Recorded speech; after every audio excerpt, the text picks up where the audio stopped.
the football season kicked off then. I know we're all excited, just a couple days away from college football starting with week 0, but it's going to be fun then. But really, next week, week 1, is when it all gets kicked off. Landon, how are you this afternoon? Well, I will have to politely disagree.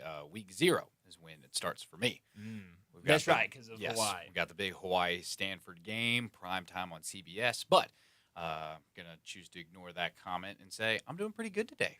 Good. Continuing with our lunch conversation from yesterday, I tried – did you know that Chick-fil-A is doing the new you're gonna talk about you were doing lunch talk again? Yeah, of course. Why not? I feel like it's a mainstay now, or Yeah. at least I feel like it should be. But Chick-fil-A has this new sandwich where they're doing It's like a pretzel bun. pretzel Yeah. buns or whatever. Wasn't that much different from I don't a know regular? if I like that. It's not that much different from a regular chicken sandwich, but it was okay. But And you had a drink. You had a different drink too. yeah, Is that I new? had the what was it? It's like the berry cherry Sprite Is it good? thing. I do want to try it. It's I don't know. I saw this video once. You can go to Taco Bell and they have I think it's like this some kind of like berry drink. It's not like Gatorade or something like that, but maybe it's like a strawberry lemonade or something. Yeah. I don't know what it is, but you do that and Starry. Tastes phenomenal. Basically, it was the same thing. Okay. Yeah, I'm not like a huge like cherry Coke or. Are you a like, drink mixer guy? I'm not huge into that either. I mean, I'll do it Like if when you were a kid, Yeah, you go down yeah. and I guess I'm a grown man now, and so I don't go down the line and mix things. But when I was a kid, sure, I'm grown. I'm a man. I'm 40. But no, I do want to try the cherry berry Sprite, whatever it's called, at Chick-fil-A. But I'm glad you raved about it so much, because I will definitely have to get it now. That was the highlight. I did like I said, didn't think much of the sandwich. Nothing It crazy. was the deluxe sandwich just with a pretzel bun. Interesting. Yeah, Can't I don't really know. taste the pretzel bun. I don't know if that would be my very much my speed. Well, we have a lot to get into today. It's going to be a lot of football again this afternoon. Pat Smith from Jock's going to join us in our next segment. We'll talk a lot of Tiger football at 5 o'clock when Greg Gaston joins the show. We'll talk a little football later in this segment before we get to top and not top story, because the college football playoff has put out a little more of an idea of what things will look like this year with the college football playoffs, including that they're going to go to new metrics that add strength of record, and they will be looking more at stronger schedules. Now it sounds like the SEC might be leaning more towards a 9-game conference schedule in the future because of this. We'll talk about that a little bit more, but I do want to start with the Tiger basketball news that came out earlier this morning. We knew all the non-conference opponents, but now we know dates. We don't know times yet, but we do have dates for the Tiger basketball schedule. Let me run through that real quick before we get to some more football news. They'll play an exhibition Thursday, October 30th against Auburn in Atlanta.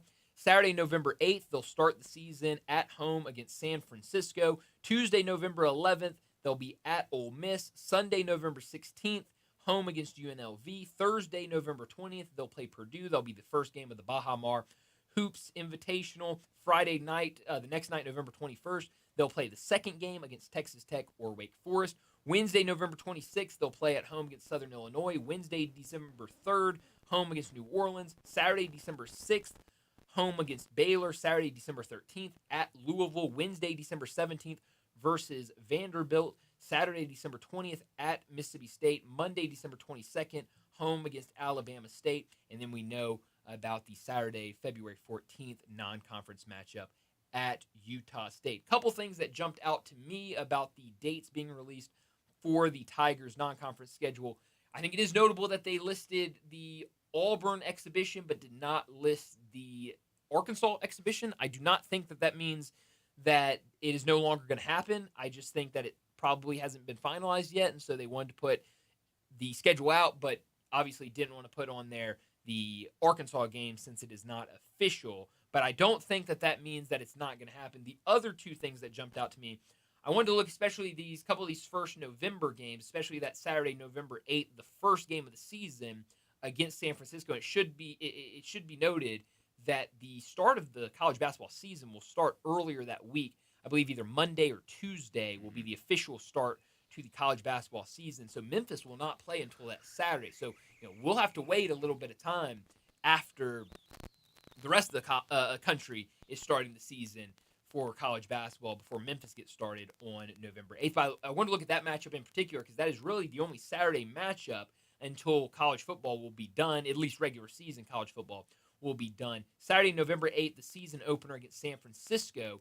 Memphis football plays Friday night that week, so it will not interfere with each other. You can go see Tiger football Friday night, go see Tiger basketball on Saturday. The other thing that jumped out to me, this 4-game stretch late in the non-conference slate. Saturday, December 6th against Baylor. Then the next Saturday, December 13th, on the road against Louisville. The following Wednesday at home against Vanderbilt. And then that next Saturday, the December 20th, at Mississippi State. That is a brutal 4-game stretch for the Tigers. We knew that all those teams were going to be in the non-conference, but seeing that they're going to be lined up one after the other, after the other, after the other, that is going to be a really tough stretch for the Tigers. So excited to see how they're able to get through that. But all in all, glad that we've got the dates in front of us and getting a little closer to Tiger basketball. But obviously Tiger football has to come first, and we're definitely excited for what this Tiger football team will do. Yeah, going back to one of your earlier predictions when we were talking about outside games for NCAA, and you mentioned the ferry, the game on the ferry. Yeah. Well, we have this may be difficult because it does eventually get cold here in Memphis. That's right. But if we started our ferry in Memphis on the Mississippi River and took it all the way down to New Orleans for that New Orleans game. For the December 3rd game against New Orleans. Yeah, it won't be cold. A trip down, fun. Mean, it'll warm up the further you go down. Yeah. Could be pretty interesting. But no, I agree with you. But it is exciting to see the non-conference slate and the opponents that we have lined up in it.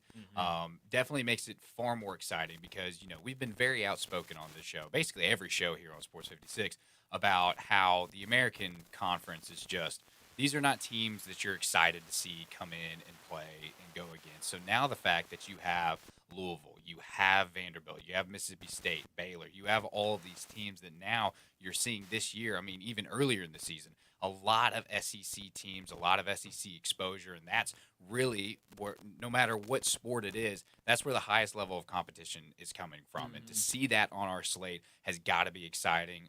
We've added a ton of new pieces to the team this year. We have a lot of big guys. We have a lot of guards. It should be really, really exciting. But to see how that non-conference slate is kind of our highlight for our schedule. It's got to make you excited about Tiger basketball coming up. And if we can perform well out of conference is always going to be important. But if we can perform really well against these guys, I think we're looking at a special run for the March Madness when it rolls around. Yeah, and we talked about that 4-game stretch. Imagine how fun it could be around here. Oh, absolutely. If you're talking about beginning of December, if Tiger football has a great season and they're set up for a conference championship or maybe even a college football playoff run or a big bowl game, you'll have all of that excitement if Tiger basketball can start the season really well. You could be talking about the excitement level around Memphis for Tiger football and Tiger basketball at a real high when you're talking about those games against Baylor, against Louisville, back at home against Vanderbilt. Those could be some really big games. So definitely excited about it. I do want to point this out, that Jason Munz in his story today talking about the dates coming out for the basketball schedule, he said the non-conference follows 2 preseason exhibitions, one against Auburn in Atlanta at State Farm Arena on October 30th. The other is expected to be Arkansas at FedEx Forum. So Jason Munz, who is super plugged in, he'll be with us throughout the basketball season. He's still saying that Arkansas is expected to be an exhibition game at FedEx Forum. That has not changed. It just has not been announced yet. So I don't think, and I haven't seen anybody worried about that today with the schedule coming out, but I don't think there needs to be any worry there about the Tigers and in Arkansas maybe not coming to fruition. Yeah, and if you look at the schedules for just Memphis basketball, we talk about the Grizzlies as well. That slate in December is a really exciting time. So you have that Baylor comes into town December 6th, and the 2 nights surrounding that, you have the Clippers coming in town to face the Grizzlies, and the day after you have the Blazers with, Damian Lillard, he'll be on the sideline, but you still have returning players there. And then that whole slate for the Grizzlies in December. You've got the Thunder not coming in, but we're playing them. You've got the Bucks coming in town, the 76ers. Like, December is going to be a great time for Memphis basketball all the way around. So it'll be exciting. We're going to have some fun opponents coming into town. Get to see them. FedEx Forum just right downtown. So be a great time in December to start clearing your calendars. Go check out some Tiger and Grizzly basketball. Yeah, it will be a really, really fun time. We'll talk a little bit more about the Tiger basketball schedule. Like I mentioned, 5 o'clock, Greg Gaston going to join us. We'll talk Tigers with him, so we'll definitely get into this a little bit while also talking about Tiger football. The other big news today is that the college football playoff has released some news about what this season, what moving forward will look like. Just going to read from The Athletic here. The SEC, I should say that they are looking to add strength of schedule components, add a strength of record metric to how they look at the college football playoff. It talks about how the SEC has been especially vocal about the committee putting more emphasis on strength of schedule. College football playoff staff tried to address that through working with its data partners on a new strength of record metric for the committee to use. Here's a quote from the college football playoff release. It says, quote, "The metric rewards teams defeating high-quality opponents while minimizing the penalty for losing to such a team. Conversely, these changes will provide minimal reward for defeating a lower-quality opponent while imposing a greater penalty for losing to such a team." So basically saying we want to reward you playing big games, non-conference opponents playing. We talk about Ohio State, Texas. We talk about LSU and Clemson. Those two games getting the season started. Looks like college football playoff kind of moving into the direction of we want you to play those type of games in non-conference. We want big-time games so that you can show that, hey, we're ready for the college football playoff. And now it's being reported, and we will talk about it a lot more in our next segment with Pat Smith. It's being reported that the SEC now may be leaning to, I'll read this Brandon Marcello tweet, SEC athletic directors met this week and are moving closer to adopting a 9-game conference schedule in football. Sources tell CBS Sports. The development comes on the heels of the college football playoff adopting new metrics that favor stronger scheduling. So it makes sense. We've talked about this a lot. We talked about it a lot during SEC Media Days. We even asked Commissioner Greg Sankey about the idea 8 games versus 9 games, and basically what he said was it's goes out to a vote. It's not my decision. It's everybody in the league's decision, and that it felt like they were going to stay at 8 games. At least that was my takeaway from it, is that they were going to stay at 8 games. And now I think if this had never happened, there'd be no point for the SEC to go to 9 games, because if you're saying, it doesn't matter who you play. Just win 10 games and you're going to the playoffs. But now with the SEC seeing that college football playoff is putting an emphasis on strength of schedule, now they can go out there and say, well, it's not going to hurt us as much if, Alabama goes out and loses to Georgia. The college football playoff is going to look at that and say, well, hey, you played one of the best teams in the country. That's not going to ding you as much as maybe playing, and hopefully it helps the non-conference, because it makes me think of those FCS opponents that we always talk about. I think maybe you'll see some of these teams that, schedule the Citadel as a non-conference opponent. Maybe they won't schedule the Citadel because it's very clear, not that they're going to lose that game, but you could be missing an opportunity to try to, make that bump in terms of where you're at because you're playing such a low opponent. But I think a good idea, and we'll see where it goes from here. Yeah, I think with this change, I think everybody wanted this change to appear a lot sooner, because it makes you question, what were they looking at before? Just pure wins? Because if that was the case in going forward, we were potentially going to see a lot more FCS teams. We were going to see a lot more, teams that are not really going to face you as a challenge. They're just going to kind of be weeks off. And I know we talked with Coach Tommy West yesterday and talking about how you want to start off the year with a win. I don't know if you guys have ever seen The Longest Yard with Adam Sandler, but you want that tune-up game. You want that game to kick you off, get your spirits high, say, hey, we've got this game plan we've been working on. Let's roll with it and let's keep going. So Nothing wrong with that. So I think that's why a lot of people schedule those kind of opponents there. But you definitely, the further you get into the season, you don't want to be seeing Alabama and Melrose or what? No, Mercer. Yeah, Mercer. Melrose. Melrose would never play No, Alabama. Yeah. Melrose is our local high school. That's right. team. Yeah, they sure are. Don't know why I went They'll there. kick their season off tomorrow, I'm guessing. I don't know. There's some games tonight. There's some games on Saturday. They'll kick their season off this week. Houston, Germantown, Saturday night. Saturday at 7. How about that? That'll be really fun. I never played on Saturday. I was about to say, and I'm sure we you will never not be you will not be in attendance for that game. I will not, because your college team's playing. Oh yeah, cannot miss The that. Bows. Let's go Bows! All right, that's your one. Let's all mark it down. One time he's brought up the Bows today. Yeah, I definitely haven't mentioned them twice. Yeah. Yes.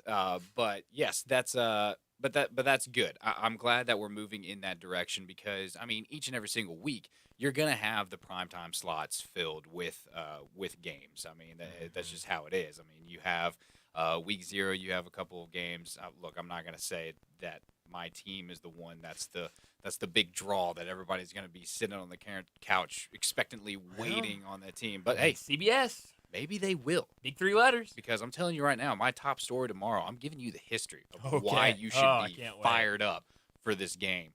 But, week 1 going on, there's always going to be those games that is just going to be great. But the thing is we as the consumer, we want more. We like to see the challenging games. And so basing off of that scale, judging off of that scale is only going to be better going forward. It's going to make everything a lot more exciting, and it's going to make it feel like when it comes college football playoff time that those spots are truly earned, not that they were just fillers or that they were there by happenstance, but that they truly fought and earned their way to the college football playoffs, and hopefully that makes for better competition. Absolutely. So we'll talk more about that in our next segment with Pat Smith at 3:30. But we got a super busy show today, so let me set it up before we get to top and not top story of the day. 3:30, Pat Smith from Jocks down in Birmingham. He'll join us. We'll talk college football with him as, again, we are so close to the season, so plenty to talk about with Pat Smith. We'll do that at 3:30. 3:45, we'll talk some baseball. The other day we mentioned Kyle Tucker. He was being benched by the Cubs. He's in a crazy slump. You go back to,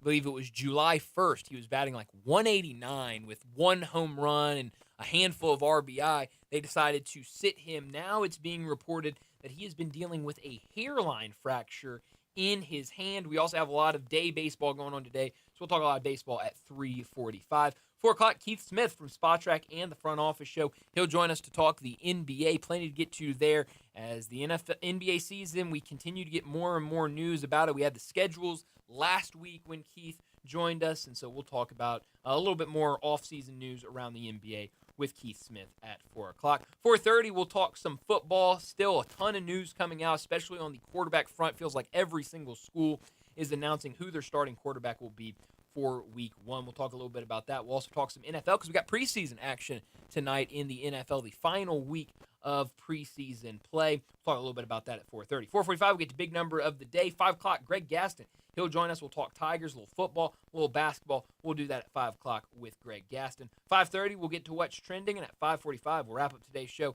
like we always do with Moe's Crunch Time. Let me remind you, we're in our Family Leisure Studios where family and fun come together, and Family Leisure needs your help to clear out the warehouse. All in-stock patio furniture up to 60% off, and 4-piece deep seating sets only $999. Chase Lounges, buy one, get one half off, and all Polywood furniture 20 to 30% off. Free umbrella with a dining table purchase, so make sure you go out and take advantage of that. And don't forget about the special financing. It's available, but only at Family Leisure, 2120 Witten Road, just north of I-40. Our first hour is brought to you each and every day by our good friends over at Lexus of Memphis. And here's Brett with a word from Lexus of Memphis. This hour every day brought to you by Lexus of Memphis at 2600 Ridgeway and online at lexusofmemphis.com. Great offers on all 2025 models and always special leasing options. Drive in luxury and confidence knowing that every new Lexus comes with complimentary first and second maintenance services. Call them at 901-334-9673, but they invite you to stop by the only Lexus dealership in Memphis at 2600 Ridgeway and put yourself in the driver's seat of the all-new 2025 flagship LS500, and you'll be looking and you'll be driving in style. When you purchase a Lexus, you get top-of-the-line engineering and design, and they make for a luxury driving experience. Online at lexusofmemphis.com. Experience amazing Experience amazing at Lexus of Memphis. Well, I should also remind you that you can be a part of today's show. Let us know your thoughts on any and all topics we talk about today on the Sissy's Log Cabin listener line, 901-360-8255. That's 901-360-8255. Be a part of the conversation. Let's go ahead and get to top story of the day. Top story of the day. Well, for the top story of the day, I was listening to Get Up ESPN this morning, and ESPN's Greeny had a good breakdown for Aaron Rodgers and why you should be excited about the Pittsburgh Steelers this year. Not going to try to memorize or recount everything, so I want y'all to just take a listen at what he said. I know you're tired of talking about Aaron Rodgers, but hear me out. There is good reason to expect him to succeed this year. In fact, there are lots of good reasons, and all of them are named Mike Tomlin. Let me start with this. When Tomlin had a Hall of Fame quarterback, all he did was win. He and Ben Roethlisberger won 136 games together. In the history of the NFL, only Brady and Belichick won more.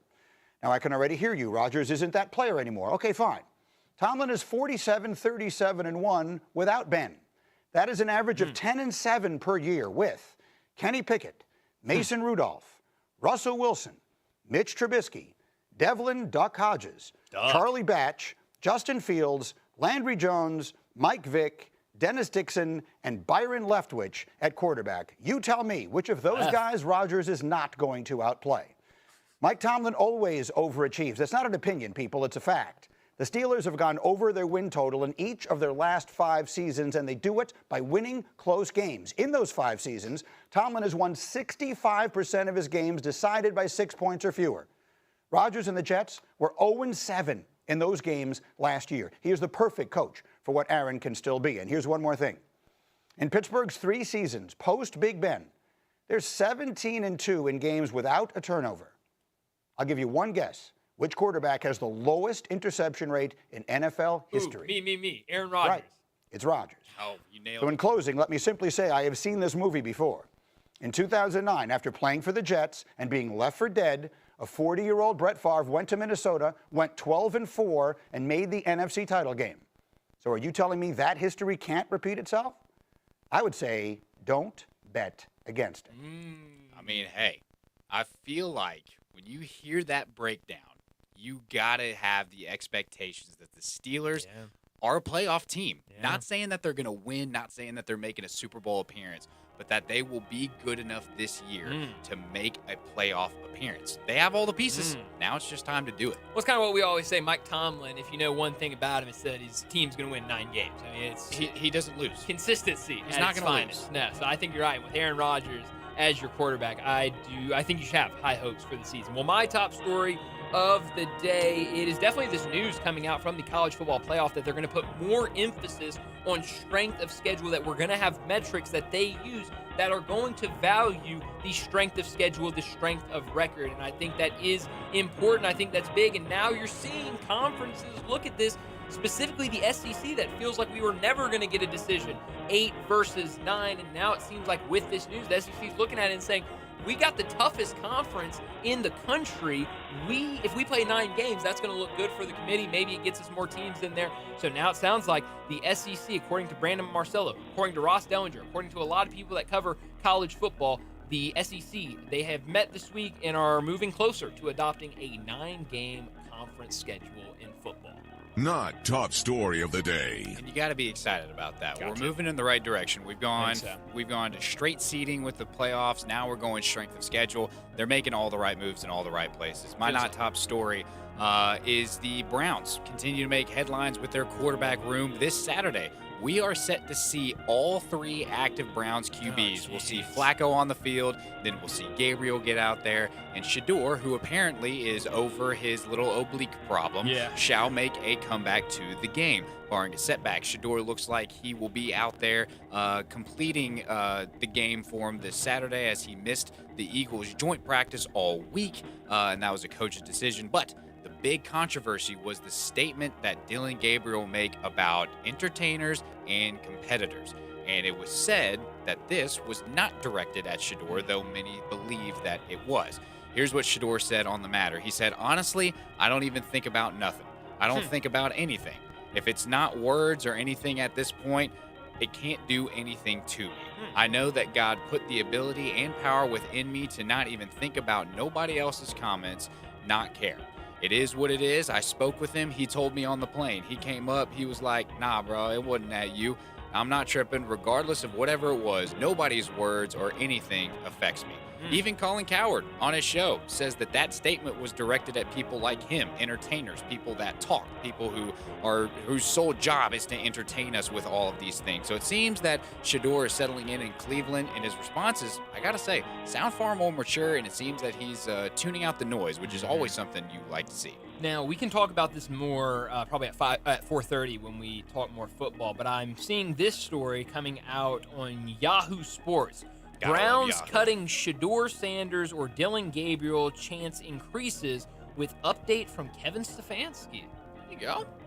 So maybe we don't see them carry 4 quarterbacks into the season. It's going to be weird how this plays out. For my money, get rid of Super Bowl champion Kenny I Pickett. would agree with that. He is injured. If you're going to get rid of somebody, I think you get rid of him. Well, my not top story of the day, it is the Tigers releasing their non-conference schedule. We knew all the opponents, we knew some of the dates, but now having it all in front of us, it makes it nice. You can look at it, you can now look and say, man, this it's going to be brutal. You know, December 6th versus Baylor, December 13th at Louisville, December 17th against Vanderbilt, December 20th at Mississippi State. That is a brutal 4-game stretch, and we're also learning Jason Munn's reporting that freshman Daniel Vieira-Tuck will redshirt this season.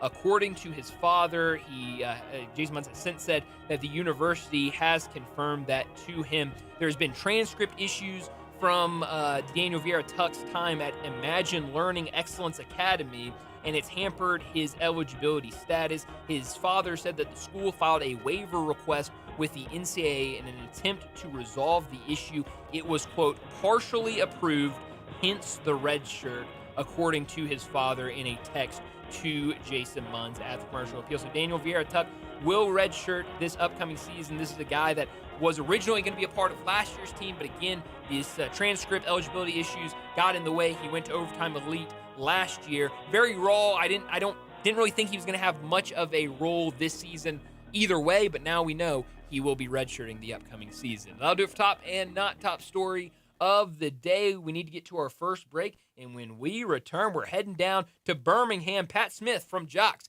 he'll join us next. We'll talk college football. That's next on Sports Time. Add a little fun to your lunch break. Join Johnny Radio for Sports 56 Happy Hour from 11 to 1 every weekday on Sports 56 and 98.5 FM. Hi, I'm Glenda Hastings, owner of Napa Cafe, and I'm inviting you over for dinner. Treat yourself tonight with a delightful dinner of scrumptious combinations, fresh salads, homemade soups, or maybe start with an appetizer, like our baked Dungeness crab dip with manchego cheese, lemon, garlic, and French baguette toast. Drift into one of our fresh seafood dishes, like the caramelized sea scallops with curry beurre blanc, black forbidden rice, and Thai mango salad, or our ancho honey glazed salmon with creamy black bean puree, avocado pico de gallo, and jalapeno crema. Maybe you're looking for something cozy and comforting, like our Duroc pork chop with apple brandy demi-glaze and blue cheese bacon mashed potatoes. We have something for everyone. Napa Cafe, open Wednesday through Saturday for dinner starting at 5 o'clock. For reservations, visit our website at napacafe.com. Come join us. I'd sure love to see you. Congratulations to Napa Cafe, celebrating 27 years of great food and service for you. Napa Cafe. When you bundle renters and auto with Progressive, you can save while protecting your most valuable possessions. Like your really expensive limited edition sneakers and your new suit for your cousin's wedding. Except you never actually bought the suit because you can't stop buying sneakers. So you show up to the wedding looking like you're going grocery shopping. But hey, at least your sneakers will look good in the pictures. Until you're cropped out of every last one of them. So go ahead and get Progressive so you can save while protecting the things that matter to you. Progressive Casualty Insurance Company and affiliates and other insurers. Not available in all states or situations. Labor Day savings are happening right now at the Home Depot. So what are you working on? Prep for fall with our wide selection of cordless power tools that make it easy to clear your lawn starting at $79. And once the leaves are clear, keep your yard looking fresh with colorful mums that bloom all season long. Shop Labor Day savings now through September 3rd only at the Home Depot. See select stores for details. Jenkins Floors and More invites you to their retail warehouse where they pass wholesale savings on to you. Jenkins Floors at 2356 Goodman Road in Horn Lake and Little Rock. They specialize in flooring and carpeting, tile, plantation shutters, and blinds. Jenkins makes your life easy with a 2-week turnaround. Contractors, builders, or family projects, call 662-469-9350 for a free estimate. Owners Timmy and Rebecca Jenkins say hello to Sports 56 fans and look forward to your business. Sports 56 traffic. Good afternoon. T-Dot, those help trucks out here untangling a couple of wrecks we had earlier. Traffic's on the increase even more so in just in the last few minutes on 240 East from Mill Branch out to 385 Bill Morris Parkway. Just about through that wreck up there on Austin P Highway in that northern section of Shelby County, right near Gragg Road. Hey, Weimer's Jewelry, serving Memphis now for over 40 years. Go by and see them at Weimer's Jewelry, 7525 Highway 64. I'm Commander Chuck, your on-time traffic.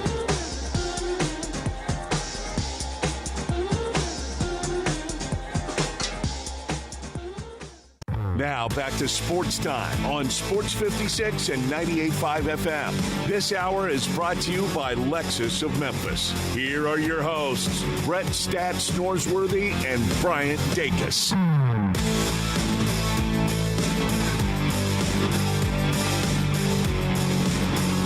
Welcome back into Sports Time. Bryant Landon with you. No Brett. He'll be back on Monday, but we got to talk some college football, and joining us to do that, Pat Smith from Jocks down in Birmingham. He joins us now. Pat, thanks so much for joining us. We're only a couple days away from college football, a little appetizer with week 0, and then we get the full thing a week from Saturday with week 1. I didn't know this, but I'm slowly learning that week 0 as a week, as a term, has some controversy surrounding it. How do you feel about week 0?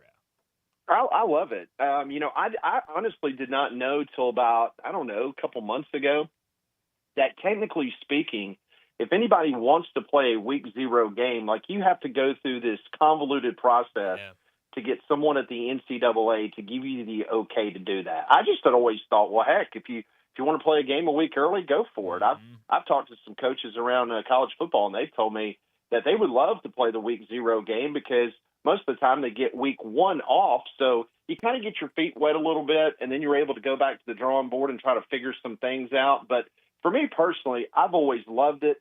Farmageddon in Dublin, what a great way to start things off on Saturday morning. Yeah, it's going to be a ton of fun. It's a good little appetizer for what we'll get in week 1. But kind of going down to your neck of the woods, we know who the starting quarterback will be for Alabama, Ty Simpson. We've talked about this before. It felt like Ty Simpson was going to be the guy, but now has officially been named the starting quarterback. What do you think of Ty Simpson as a quarterback, and what do you expect to see from him in this offense this year? Well, one thing is for sure, Ty Simpson has kind of taken a page out of the Mac Jones book. We remember Mac Jones. He kind of sat quietly behind a lot of superstars there at Alabama, waited his turn. He came out, won a national championship in 2020, not predicting that Ty Simpson's going to do the same thing for Alabama. But here's an individual that will take care of the football. Granted, he doesn't have the electricity that Jalen Milroe had running the football, but I think you're going to see him take care of the football more in passing situations. He's deceptively good when it comes to running the football. He's had a really good, strong fall camp. The one thing, and this is either good news for the offense or bad news for the defense, but Alabama literally has turned the ball over 3 times in fall camp. 3 times. One including a tipped interception, a couple fumbles. They have done a really nice job protecting the football, so that's good for the offense but bad for the defense because they haven't made the turnovers, something that has been a common occurrence for the defense. But Ty Simpson's done a really nice job in fall camp showing his leadership. He was named today one of the 4 permanent captains this year for Alabama. So a lot of anticipation for him. But I think the word that you're looking for to describe him is going to be consistency and being able to take care of the football. Yeah, when it comes to how Alabama finished last year, I think a lot of people thought that Kalen DeBoer and Jalen Milroe just didn't really mesh because Kalen just didn't really know what to do with Jalen. I mean, you had a speedy guy out there, and I think he was trying to turn him into a pocket passer, and seeing where Kalen came from in Washington with Michael Penix Jr., and Michael Penix is a pocket passer, and kind of seeing how Ty kind of fits that mold a little bit more. Do you think that the chemistry between them two is going to propel Alabama to great success this year? Yeah, and let's keep in mind, and this is not a shot at Nick Sheridan, who was the offensive play caller last year. He's still on staff. He's the tight ends coach. But last year, it was his first time being an offensive coordinator. And when you're doing that in the Southeastern Conference, I mean, it's big-time football, as we all know. That's a very tough task. And so I think they were handcuffed with the skill set that Jalen Milroe had, and Jalen Milroe was a very dynamic individual, great player. But from a passing game standpoint, outside of him being able to throw the deep ball extremely well, the intermediate passing, that was the problem, hence the pick six at Vanderbilt. Look at the pick six at Oklahoma. Those were all intermediate throws on outs that he was unable to read the defense properly. I'm not saying Ty Simpson's going to be perfect, but I think what Ryan Grubb, the new offensive coordinator, has brought to Tuscaloosa, what they're going to be able to do, the wide receiver core is going to be better than what Jalen Milroe had last year. These guys are a year older in regards to the system that Kalen DeBoer wants to put in there. So the offense should be a lot better this year. And with Ty Simpson at the helm, hopefully taking care of the football, Alabama fans think that this offense is going to be much more explosive than it was last year. What do you make of the Florida Gators this year? I know that they have the second most difficult schedule out there, and they have some really tough stretches, but they also have a lot of pieces. They got some good receivers. They have a returner in Jake Slaughter at center. They've got DJ Lagway that I know he's experiencing some shoulder pain and stuff like that they're trying to really work through. But what do you think of the Florida Gators? Can they overcome this tough schedule, and do you see them potentially making a run and possibly making their first appearance in the college football playoffs this year? You know, it was interesting because when we were in Atlanta for SEC Media Days, and you're able to talk to not only the Florida media, the guys that cover the Gators on a daily basis, but everybody else in the league, it pretty much was the same assessment. To answer your question, I think the answer to all of those would be yes, but it's all predicated on DJ Lagway. If you're going to be successful in the Southeastern Conference, you have to have a quarterback that is going to have to, first off, got to be healthy. And second of all, you got to perform on a weekly basis at an elite level. And if DJ Lagway is healthy and he is able to stay upright, then I think he will put Florida in a position to where they can get to those certain goals that you were just talking about. But if he gets dinged up, if he's a guy that you're only going to see play in 8 ball games as opposed to 12 or 9 ball games instead of 12, then all of a sudden it changes the complexity of that team, in my opinion. And the Florida people will tell you the exact same thing. The sky is the limit with him at the helm, but if they run into an issue or two and he does get banged up and he has to sit on the sideline for any extended period of time, then Billy Napier is scoring a situation in the face that I don't think he wants to see, which will be a 500 football team or maybe 7-5 at best. Talking to Pat Smith, he joins us, talk some college football from Jocks down in Birmingham. It's being reported today after the college football playoff has come out and said that they are going to look more to strength of schedule, strength of record, those type of metrics going forward, that the SEC could be closer to moving to a 9-game conference schedule. What do you make of both of those news? The fact that the college football playoff going to put more emphasis on strength of schedule, and that this could mean the SEC goes to 9-game conference schedule. Well, it just proves to me, guys, that when Greg Sankey handed out that colorful pamphlet down at SEC spring meetings in Destin, that apparently a lot of people at the College Football Playoff Committee paid attention to it, because it was pretty damning, the information pointing out how strong the SEC strength of schedule is, even when they only play 8 ball games. I did think they took notice to that. That is something that Greg Sankey has been hell-bent on in regards to changing in regards to the college football playoff formula. So that checked that box. And then in regards to the 9-game conference schedule, Greg Sankey has been very upfront about this for 4 years. It's been 4 years that they started to beat the drum in regards to what is potentially going to happen with the conference playoff. And keep in mind, you had a situation where ESPN a couple years ago, they came back and said, you know what, guys, we're not going to pay you any extra money for a ninth conference game. So the ESPN, the athletic directors, and the president said, well, if we're not going to get any more money, then this is a no conversation. We're going to stay at 8. Well, then what happened? ESPN came back and said, you know what, we'll sweeten the pot. We will give you extra money. We don't need to, but we will if you'll play an extra ninth game. Well, then all of a sudden, these ADs and the comptrollers at these universities start going, okay, well, that could mean an extra $3 to $5 million a year just from ESPN. And, of course, in odd number of years, that's going to mean an extra home game, which means more money for us at the gate. So it becomes a monetary situation. Just like everything in the world, it deals with money. And I think the SEC has finally gotten to the point where they see that this is going to be more profitable for them. And, yeah, you're going to have to sacrifice a conference home game every other year. But in the long run, going to the 3 automatic teams that you're going to play every year, the rivalry games, and then the 6 other games that's going to be on a rotation. Guys, think about this. Texas A&M has been in the league since 2012. The University of Georgia has never visited Kyle Field, ever. It's amazing. Last year, Texas comes in the league in year 1, and Georgia has to go to Austin. That needs to be fixed, and I think by going to 9 games, you'll have that 6-game rotation, and I think that's going to help out big time. Absolutely. Speaking of college football playoff, prediction time, Pat, how many SEC teams make it to the college football playoff this year? I'm going to say 4, and the 4 that I'm going to give you is it's not going to be very sexy because it's the 4 teams that we talked about the most in Atlanta.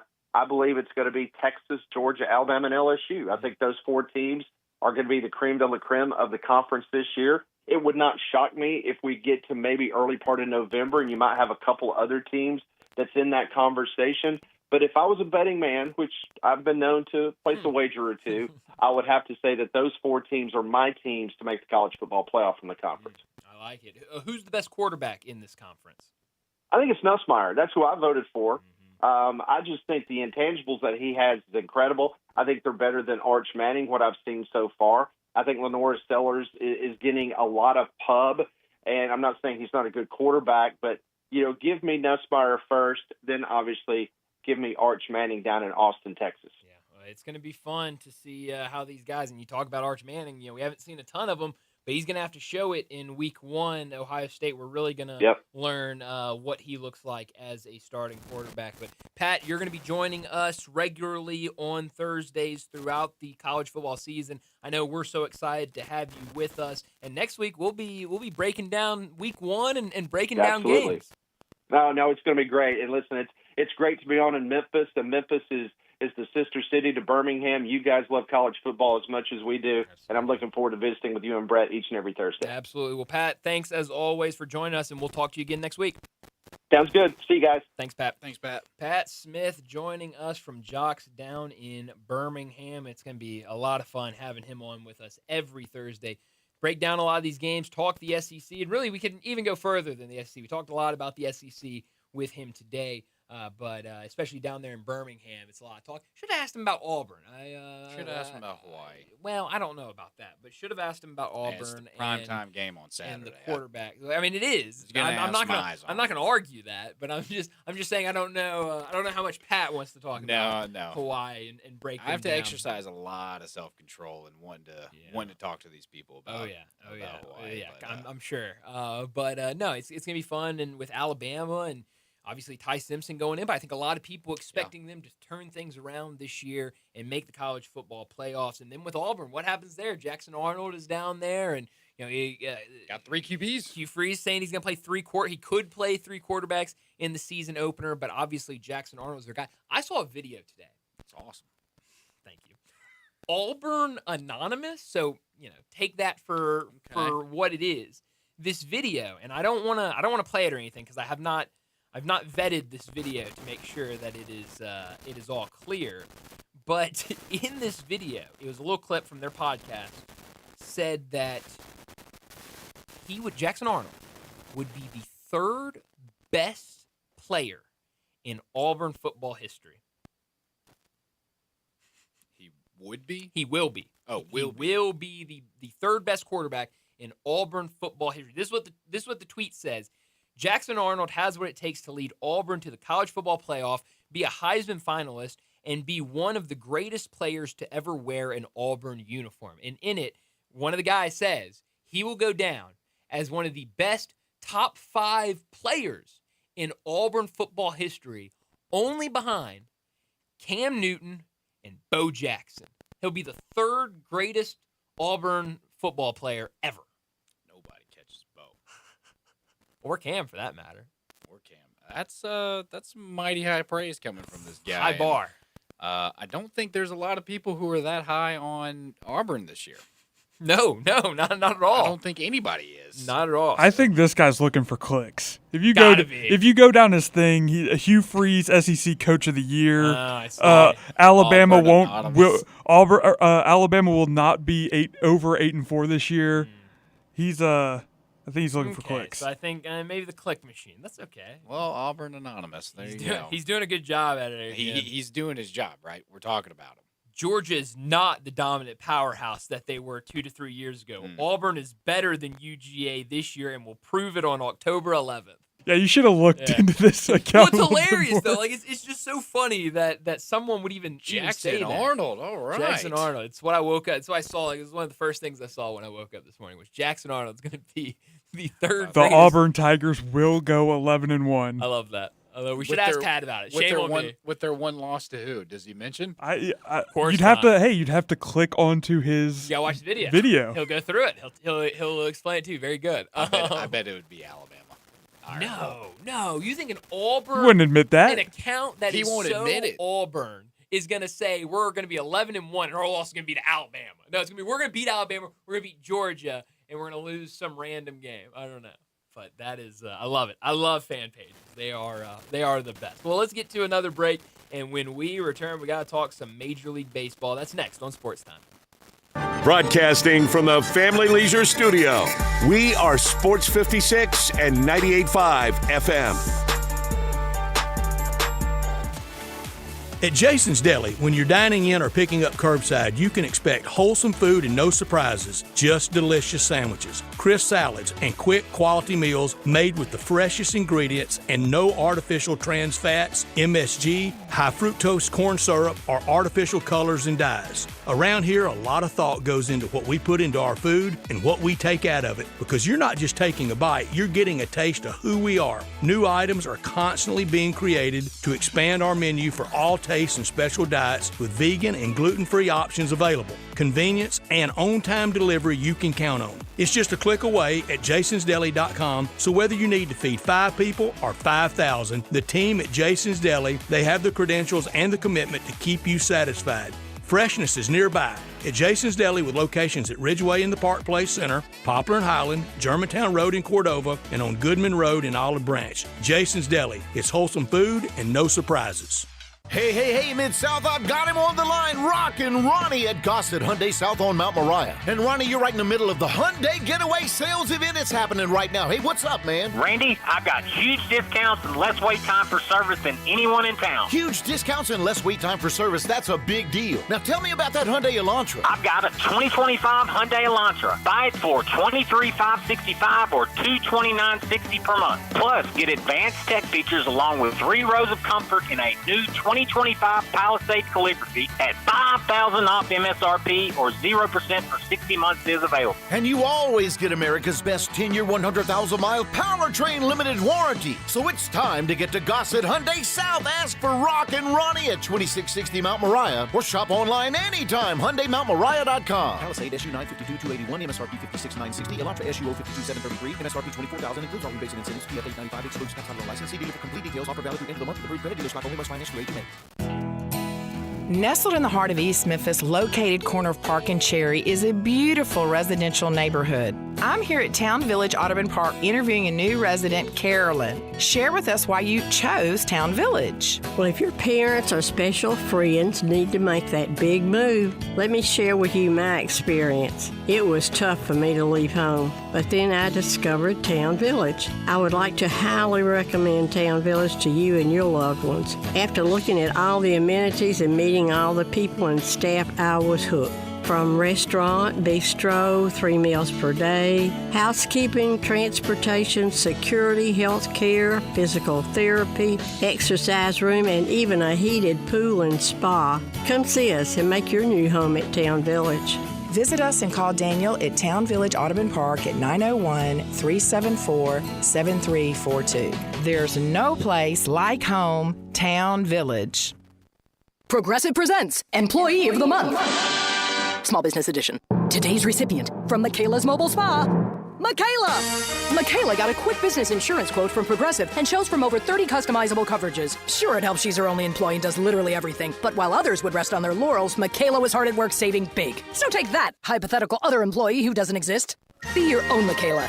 See if you could save in as little as 8 minutes at ProgressiveCommercial.com. Progressive Casualty Insurance Company and Affiliates. Coverage is not available in all states or for all vehicles and coverage selections.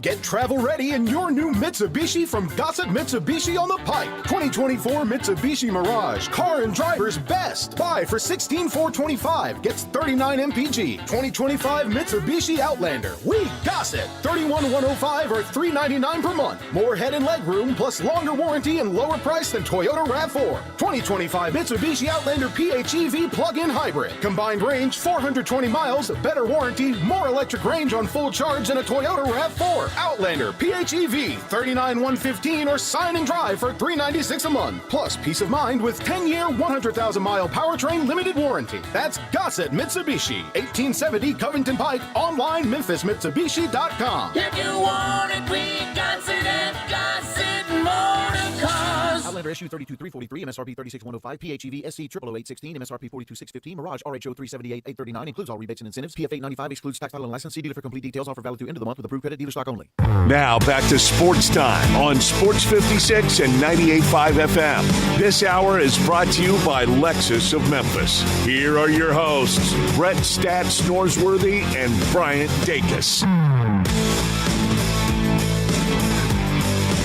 Welcome back in Sports Time. Brian Landon with you as we got a couple minutes left in this first hour. We got to talk some Major League Baseball. I mentioned it earlier, but we're learning now that Kyle Tucker, who we talked about a couple days ago, has been in a major slump. You go back to July 1st. He's batting .189 with, I believe, 1 home run and a handful of RBI. The Cubs made the decision, Craig Counsell said that they were going to put him on the bench, sit him, kind of let him reset, because it got to the point where Cubs fans were booing Kyle Tucker when he came up to the plate. And so Craig Counsell said, hey, we're gonna kind of give him a break, let him have a breather, and then see where he's at. Now we're learning that he has been dealing with a hairline fracture in his right hand. He addressed it earlier today, an injury he suffered after a headfirst slide into second base in the first inning of a game against the Cincinnati Reds on June 1st. So he's been dealing with this since early June. We saw the slippage in early July is really when a lot of people started pointing it out. This is what Kyle Tucker had to say about his injury. After the injury or whatever, it just kind of started hurting, and I came out. I thought I just jammed it. It was kind of swollen. We did some x-rays, and at the time, it was still kind of bothering me. I don't know the time frame after that. We did some more x-rays and saw a little small fracture in there. It was already a week or two after that, and it was already hurting. I just kept playing through it and thought at some point it would go away. It kind of stuck around for a little bit, but I was playing well, hitting the ball and everything, and then we kind of saw the drop-off. So I don't know if it's in relationship to it, but I would assume having a hairline fracture while trying to grip a bat probably isn't the most comfortable thing in the world. I know. Injuries in baseball are just a whole different animal. I mean, the smallest little thing impacts just so much. I remember watching, I think it was this documentary on the Red Sox. And I do not know how I remember this. I'm pretty sure the pitcher was Charlie Whitehurst or something like that.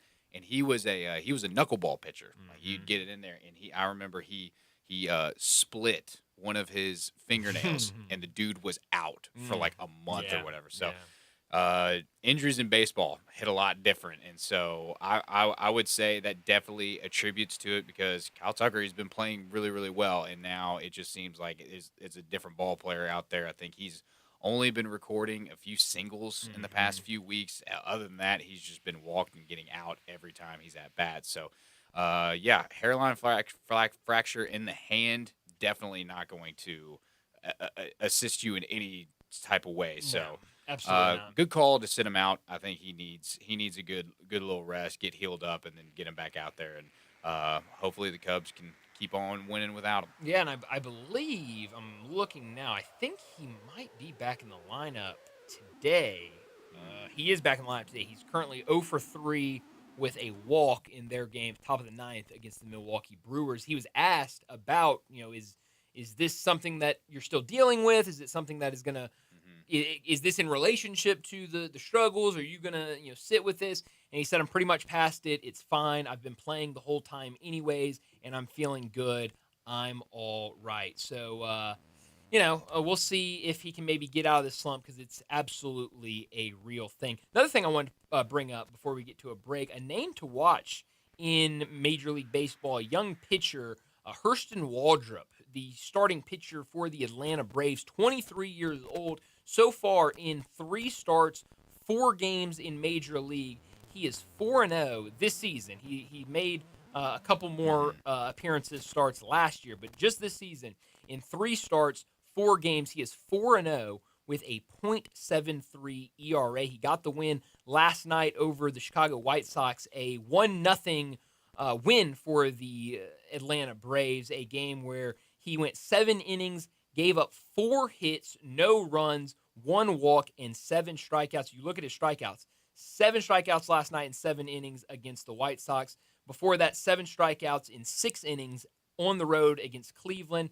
Before that, 6 strikeouts in 6 innings against Miami. And then his first game, it was not a start, but he did go 5.2 innings. That was actually a game. That's the only game he hasn't started, but he really technically did start that game because if you remember, that was the Sunday game they had to make up for the Bristol at the Bristol Motor Speedway game. So he really did kind of start that game, but the game had already started. I had played an inning or so the night before, but 4 strikeouts and 5.2 innings. So he is off to a really, really hot start that's with really Atlanta, good. and definitely somebody to keep an eye on.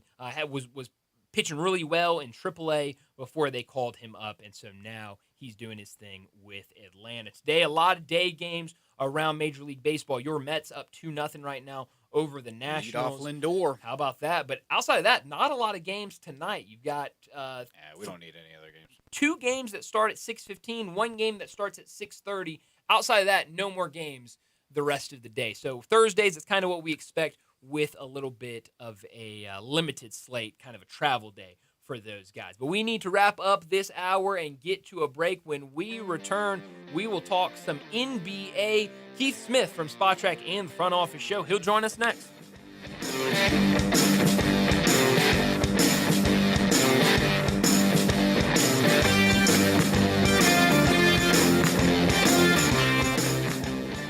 You have opinions? I think it's over. Of course you do. I don't think it's that simple. Everyone does. I got all the answers. Hit us up on the Sissy's Log Cabin listener line at 360-8255.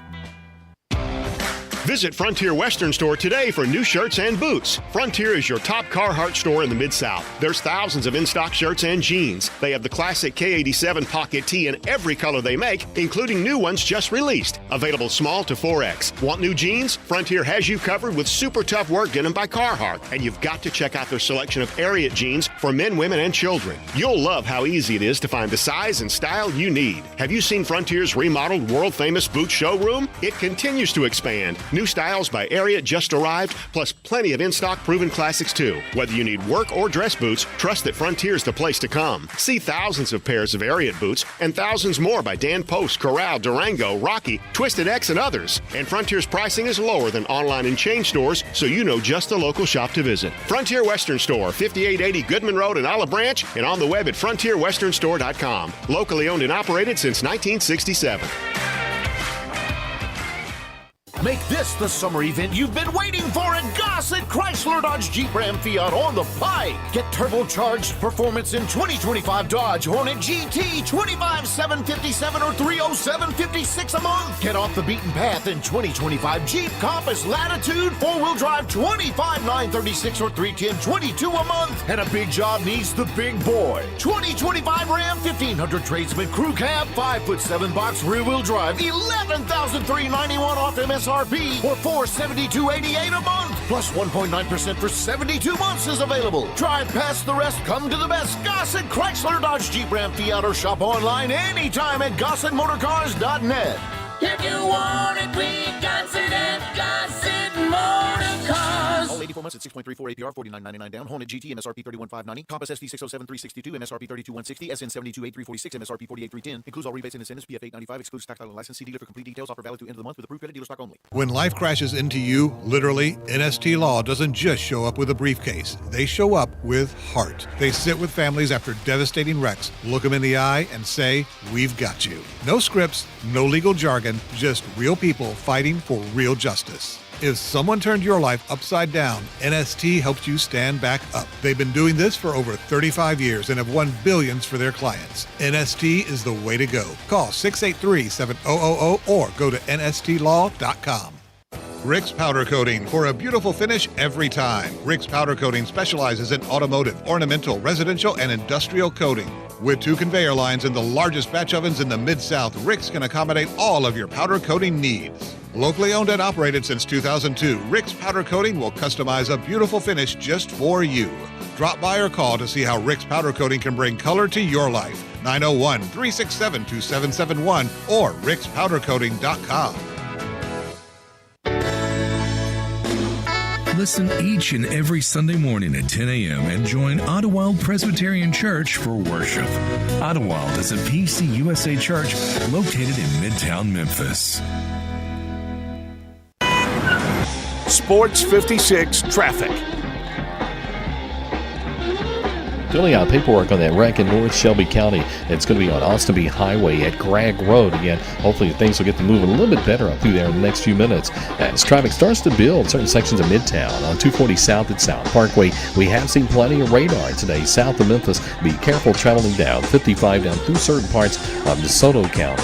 Hey, Weimer's Jewelry, your diamond engagement ring headquarters. Go by and see David right now at Weimer's Jewelry, 7525 Highway 64. I'm Commander Chuck with your on-time traffic.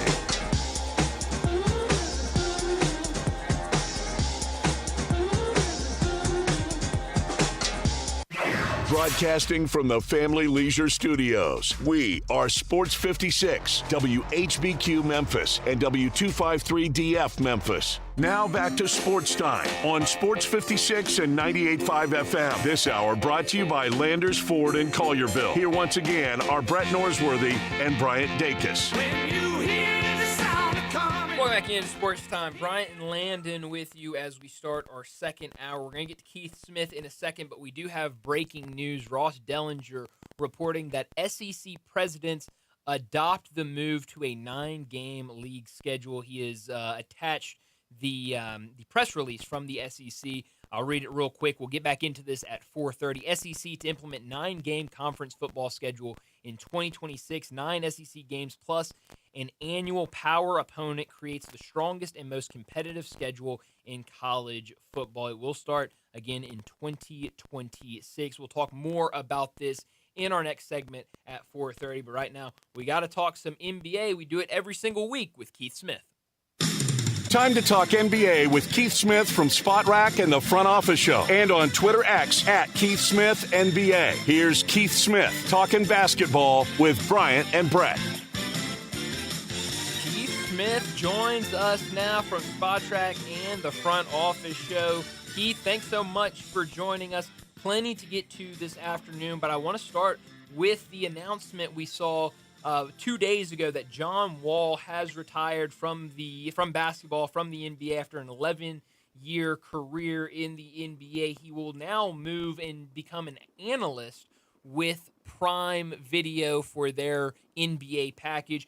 How will John Wall be remembered in the NBA amongst fans? Because it was especially late, it was a weird kind of end to the career for him. He was injured, he was unhappy, he was bouncing around to different places. So how will he be remembered in the NBA? And then how do you think he will do being an analyst for the NBA on Prime Video?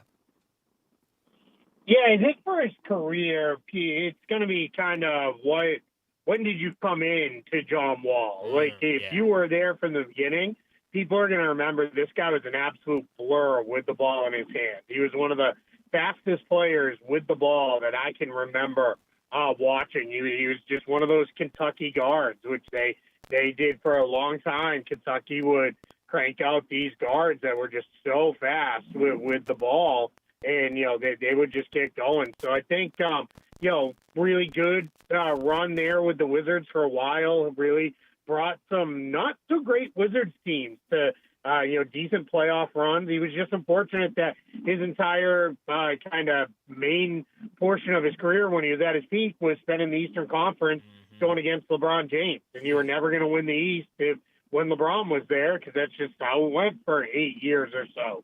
As far as him moving into the television space, he was really good on NBA TV last year when he started joining in towards the end of the season, and I'm really excited. He offered real insight into the players. It wasn't just a lot of they got to be tougher and they got to want it more. It was real. This guy's he's settling for pull-ups when he could get downhill in this look, and real analysis of what the teams are trying to run. So I'm excited because we need more of that in the space versus the hot takes and the just, do you really want to win kind of conversations that happen far too often. Yeah, well, I think I learned, I didn't know this either, but supposedly there's been some online discourse kind of similar to what it sounds like we'll be having with John Wall around Odell Beckham Jr. Supposedly there are some people online that are questioning how great OBJ was. And so it feels like kind of that thing of, if you saw OBJ in his entire career playing football, you're like, well, that guy was incredible. And so it feels kind of like the same thing with John Wall. If you watch his whole career, you're like, this guy was an awesome basketball player. Maybe towards the end, if you're just picking up halfway in or late in his career, maybe you have a different viewpoint on that. But I hope he's remembered very well, because I love John Wall. I think he is a phenomenal basketball player. Rick Carlisle, he gets an extension with the Pacers. We don't know the exact terms of the deal yet, but we do know it's a multi-year contract extension after what he has done really his entire career, but certainly what he's done with the Pacers. What do you make of this new deal for him? Yeah, well earned for him. I think, but beyond just the run to the finals, which was terrific. They went to the East Finals the year before. The first couple years, he kind of shepherded them through the start of a rebuild that really went far quicker than I think anybody thought it would. And I think what's been really neat with Rick Carlisle is he's pretty adaptable to the players that he has. I think when he got Tyrese Halliburton, it was, what's going to suit this team really well? Play really fast and get up and down the floor, which is not generally how Rick Carlisle teams have always played. But he adapts to the personnel he has, and we're going to see he's got a challenge in front of him this year without Halliburton. It's still a pretty good team, but I think really good coach. I think in a really good spot. And I think the Pacers have done well here to lock him up long term. Yeah, absolutely. And we know kind of it's going to be a little different with that Pacers team with Tyrese Halliburton injured and will be out for the entire season. What do you kind of expect with this? And it's unfortunately a question we have for multiple teams in the Eastern Conference, but what will this Pacers team look like this year? Yeah, I think they're still going to be pretty good. We saw not last year's run, but the year before, Halliburton missed a bunch of time, and Andrew Nembhard was really good as the primary point guard, including in the postseason as they made it to the East Finals. So I think, this is a team that has, it sounds, kind of weird to put it this way, that Halliburton being down isn't going to crush them, because he is a great player, all-star, all-NBA level guy, but they have a lot of guard depth. You have Nembhard, you have T.J. McConnell at the primary spot, you have Benedict Mathurin, they have Ben Shepherd, they have Aaron Nesmith, who can play, at the 2 also. So they've got really good guard depth there in Indiana, and I think that's going to help them get through it. I think the harder spot for them to figure out is going to have to be at the center spot. I think the guy who will emerge eventually as their best option will be Jay Huff, who I think I know y'all in Memphis are familiar with him, and I think is a little bit underrated as far as he plays a very similar type game to what Miles Turner did. So I think they're still going to be a good team, probably not making it back to the NBA Finals, but I still think they're going to be competitive and potentially a playoff team next year. Yeah, hey Keith, I wanted to talk a little bit about the Denver Nuggets. They've made a lot of moves this offseason, and they've been a very dominant team over these last 4 years. But the problem that has been facing the Nuggets is whenever Nikola Jokic sits off on the bench, it seems that their offense seems to come to a halt. They get outscored, and so one of their biggest additions to their team this offseason is my personal favorite player, and that's Jonas Valanciunas. How much do you think Jonas is going to add to the Denver Nuggets, and what are the expectations for the Nuggets coming into this year? Yeah, as far as the last part, that's easy. It's to win a title. You are. This team is loaded with talent. With the moves that they've made, you have Jokic, who is, for my money right now, he's the best player in the world, and he's been unbelievable. So the expectation for the Nuggets and from their fans is going to be that they will compete to try to win the NBA title. Now, as far as Valanciunas goes, yeah, I think that is a massive addition for them. I don't think it's going to be, like you said, their issue was Jokic would leave the floor and they would be plus 10 with him when he went to the bench, and then he'd come back in, and now the game's tied.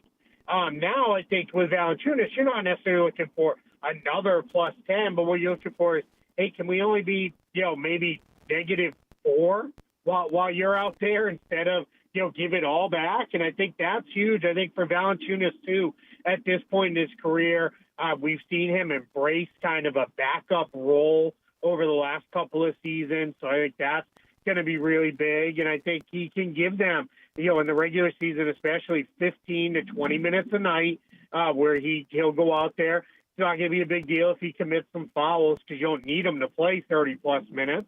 And he's going to give them solid production. So, yeah, him, adding Cam Johnson, getting Bruce Brown back, getting Tim Hardaway Jr., who was actually really good for the Pistons last year. It's been a really good offseason for Denver, and I think they're pretty loaded here to make a title run.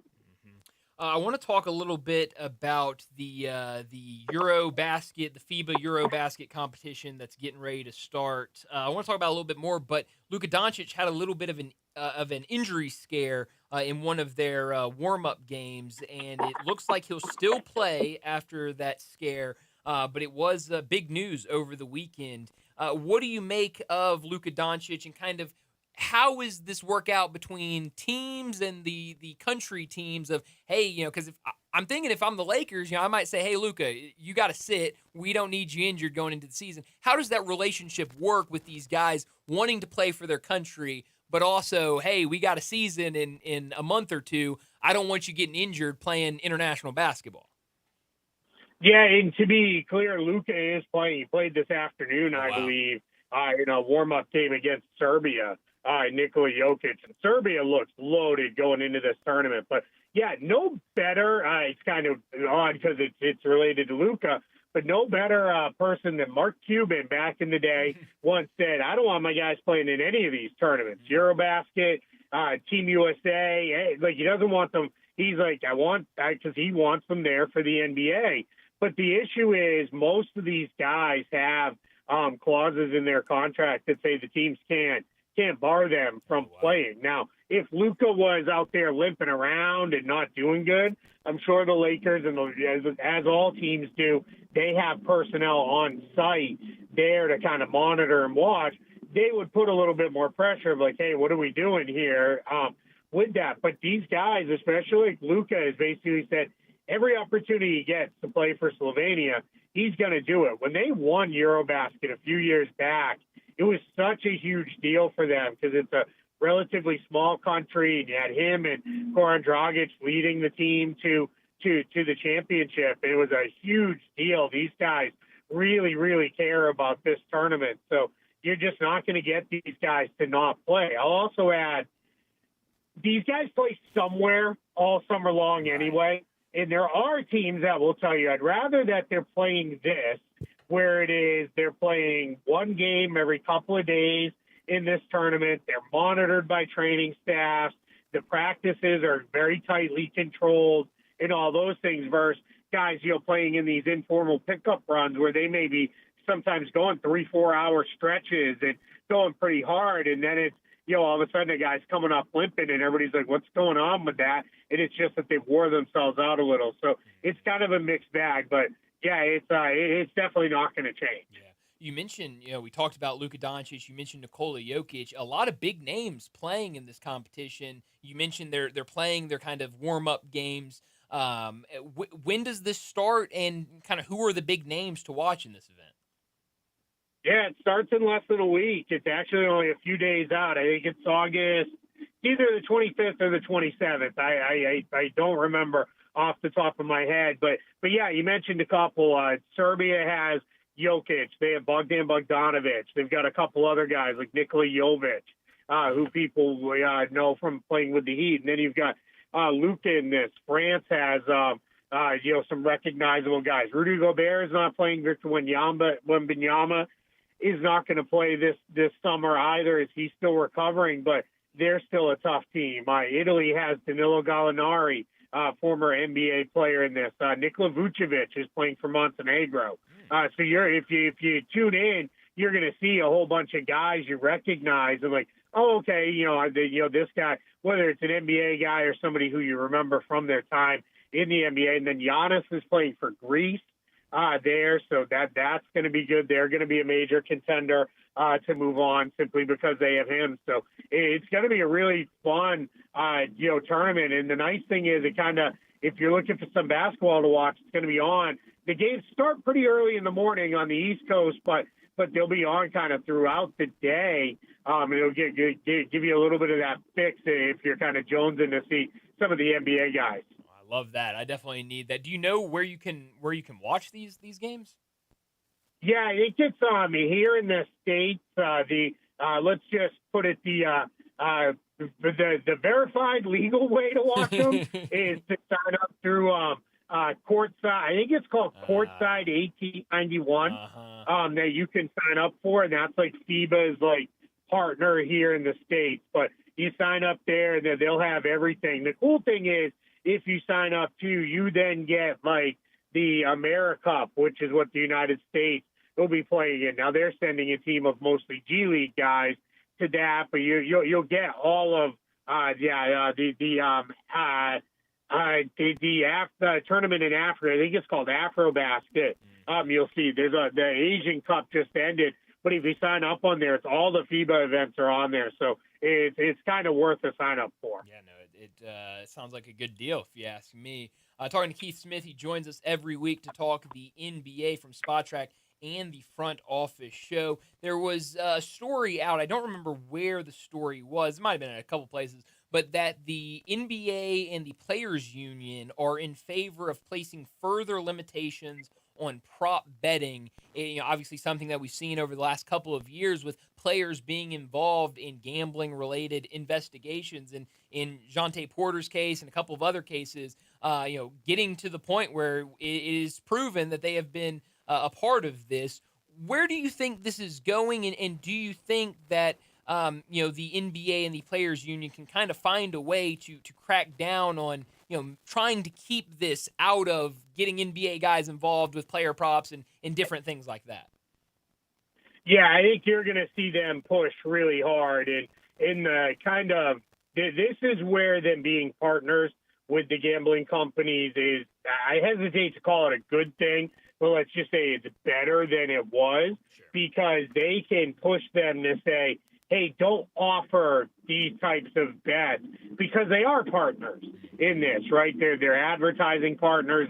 They're partners together. And I think an easy fix, whether it's the NBA or just all kinds, is don't allow people to bet unders on player props. Because if you want to go out there and say, hey, I think, John Morant is going to get 25 points tonight, and I'm going to bet the over on him scoring 20 points, well, then all you're doing is kind of cheering for him. Now, you're still going to have people who are mad, but then you eliminate, he has no reason to try not to do that unless you find out he's in with the gambling company itself. So I think that's going to be one of the things you're going to see. I've seen that suggested as like, hey, just get rid of the ability to bet the underside on player props, so you can only bet the over. But the bigger thing that has come out of this, and I think it's good that the league and the Players Association seem to be aligned in this, which quite often, if we're being honest, they're not always, right? They kind of, one side works for the players and one side works for the owners.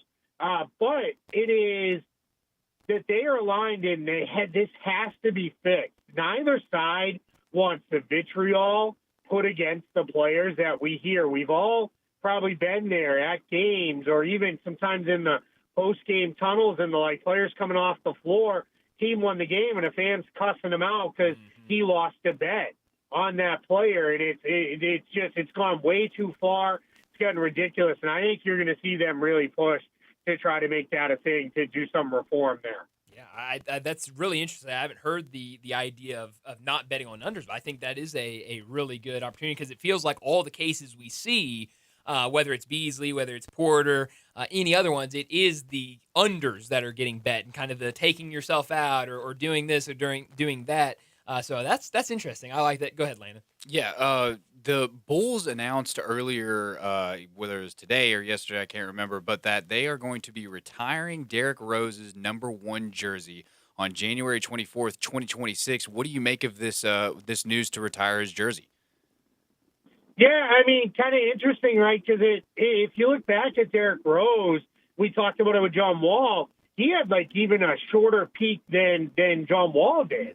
But Derrick Rose, then, I thought one of the coolest things for Derrick Rose's career was how he reinvented himself as a sixth man and really was he didn't continue to push and have the attitude of, I need to be a 40-minute-a-night starter, taking 25 shots a game. He really, I thought, did a great job reinventing himself. But for the Bulls, he was such a special player for them, such a special player during a period of time when the Bulls kind of needed somebody to be a special player. And I thought that this is a recognition of what he meant for that time in that city. And I think that's pretty cool that he's going to get that recognition in Chicago and give one more chance for the fans to really kind of show him some love there. Yeah, it's going to be really cool. I know here in Memphis, we all have a ton of love for Derrick Rose. Well, Keith, as always, thanks so much for joining us. Enjoy your weekend. We'll do it again next week.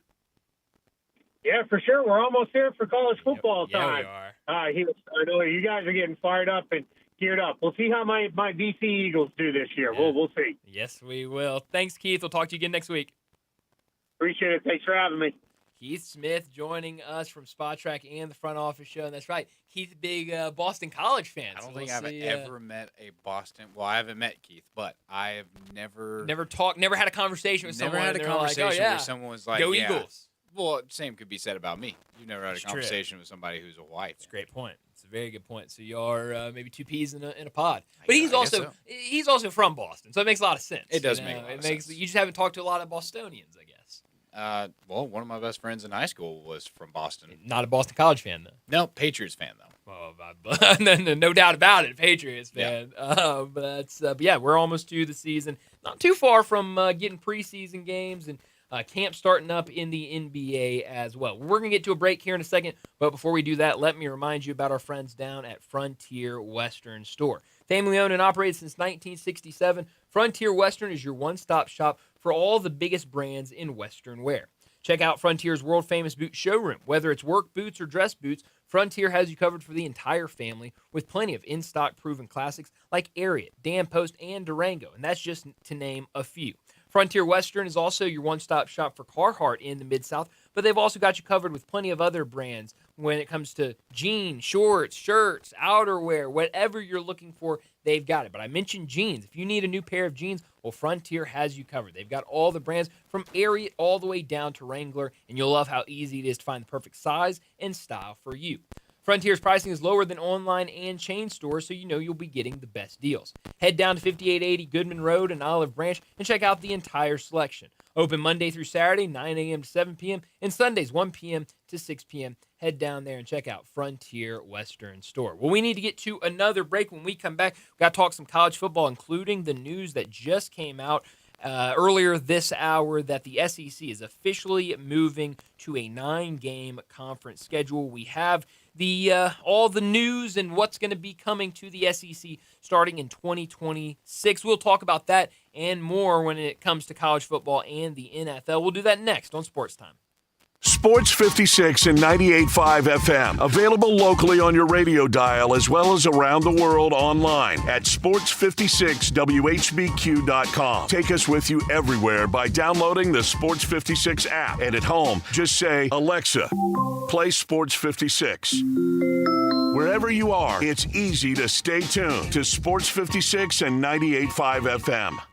Looking for sports in all the wrong places? Try the Owner's Box Sports Bar and Grill in Lakeland's Town Square. Fun, exciting, friendly, and comfortable with wall-to-wall TVs. 24 taps for all your beers, including $3 domestic and $5 craft pints on Mondays. Monday through Friday, 3 to 6 happy hour. Music bingo Tuesdays. Daily specials and online ordering. The Owner's Box Sports Bar and Grill in Lakeland's Town Square. Highway 70. Check Facebook for daily specials and weekend music at the Owner's Box. Marshall Steakhouse is a feast for the eyes as well as the body. Enjoy all American USDA prime steaks, aged 30 days or more, and other delicious meats and sides. Marshall Steakhouse in Holly Springs, named the #1 steakhouse in Mississippi by the Food Network, and named in the top 2 most legendary steakhouses in the South by Southern Living Magazine. Make reservations today and get free bread pudding by calling 662-252-2424 or online at marshallsteakhouse.com. Marshall Steakhouse in Holly Springs, a Southern treat.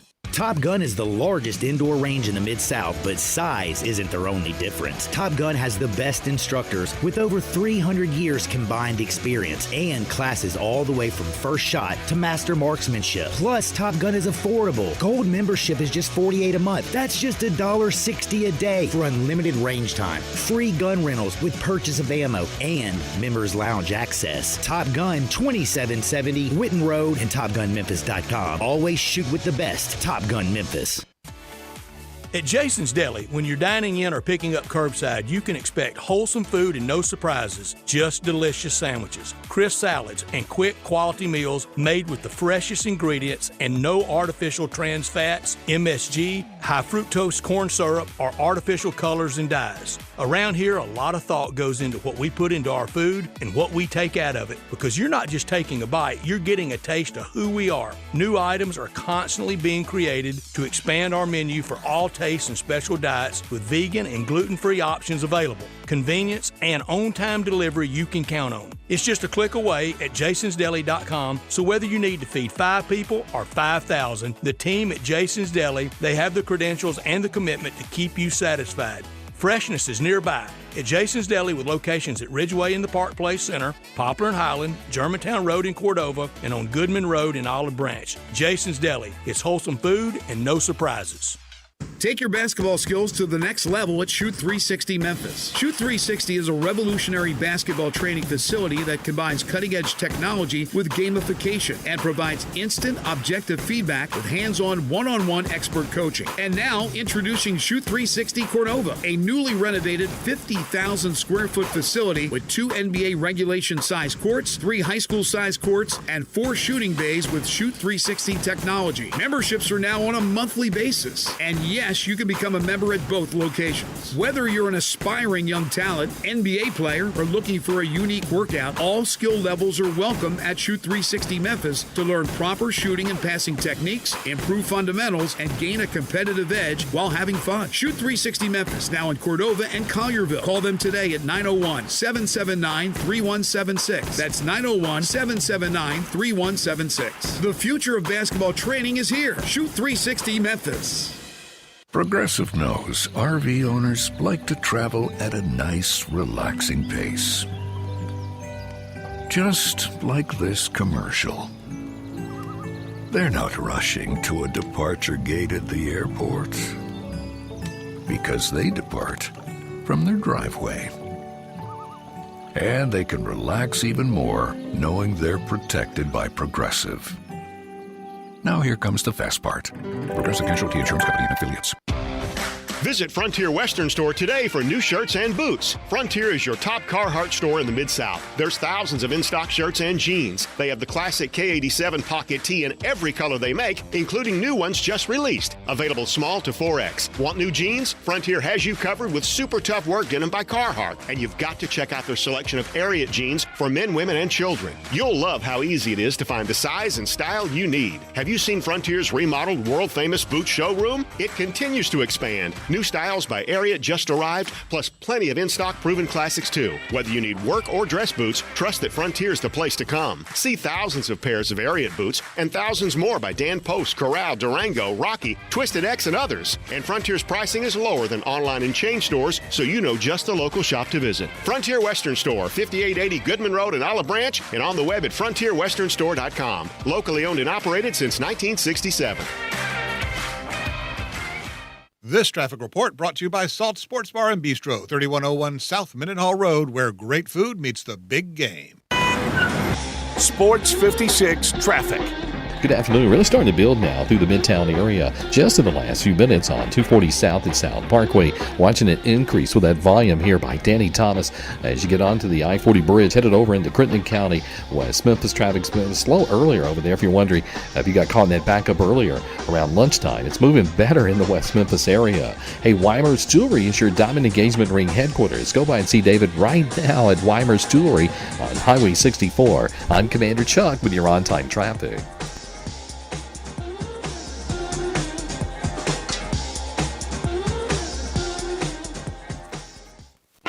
Now back to Sports Time on Sports 56 and 98.5 FM. This hour brought to you by Landers Ford in Collierville. Here once again are Brett Norsworthy and Bryant Dacus. Welcome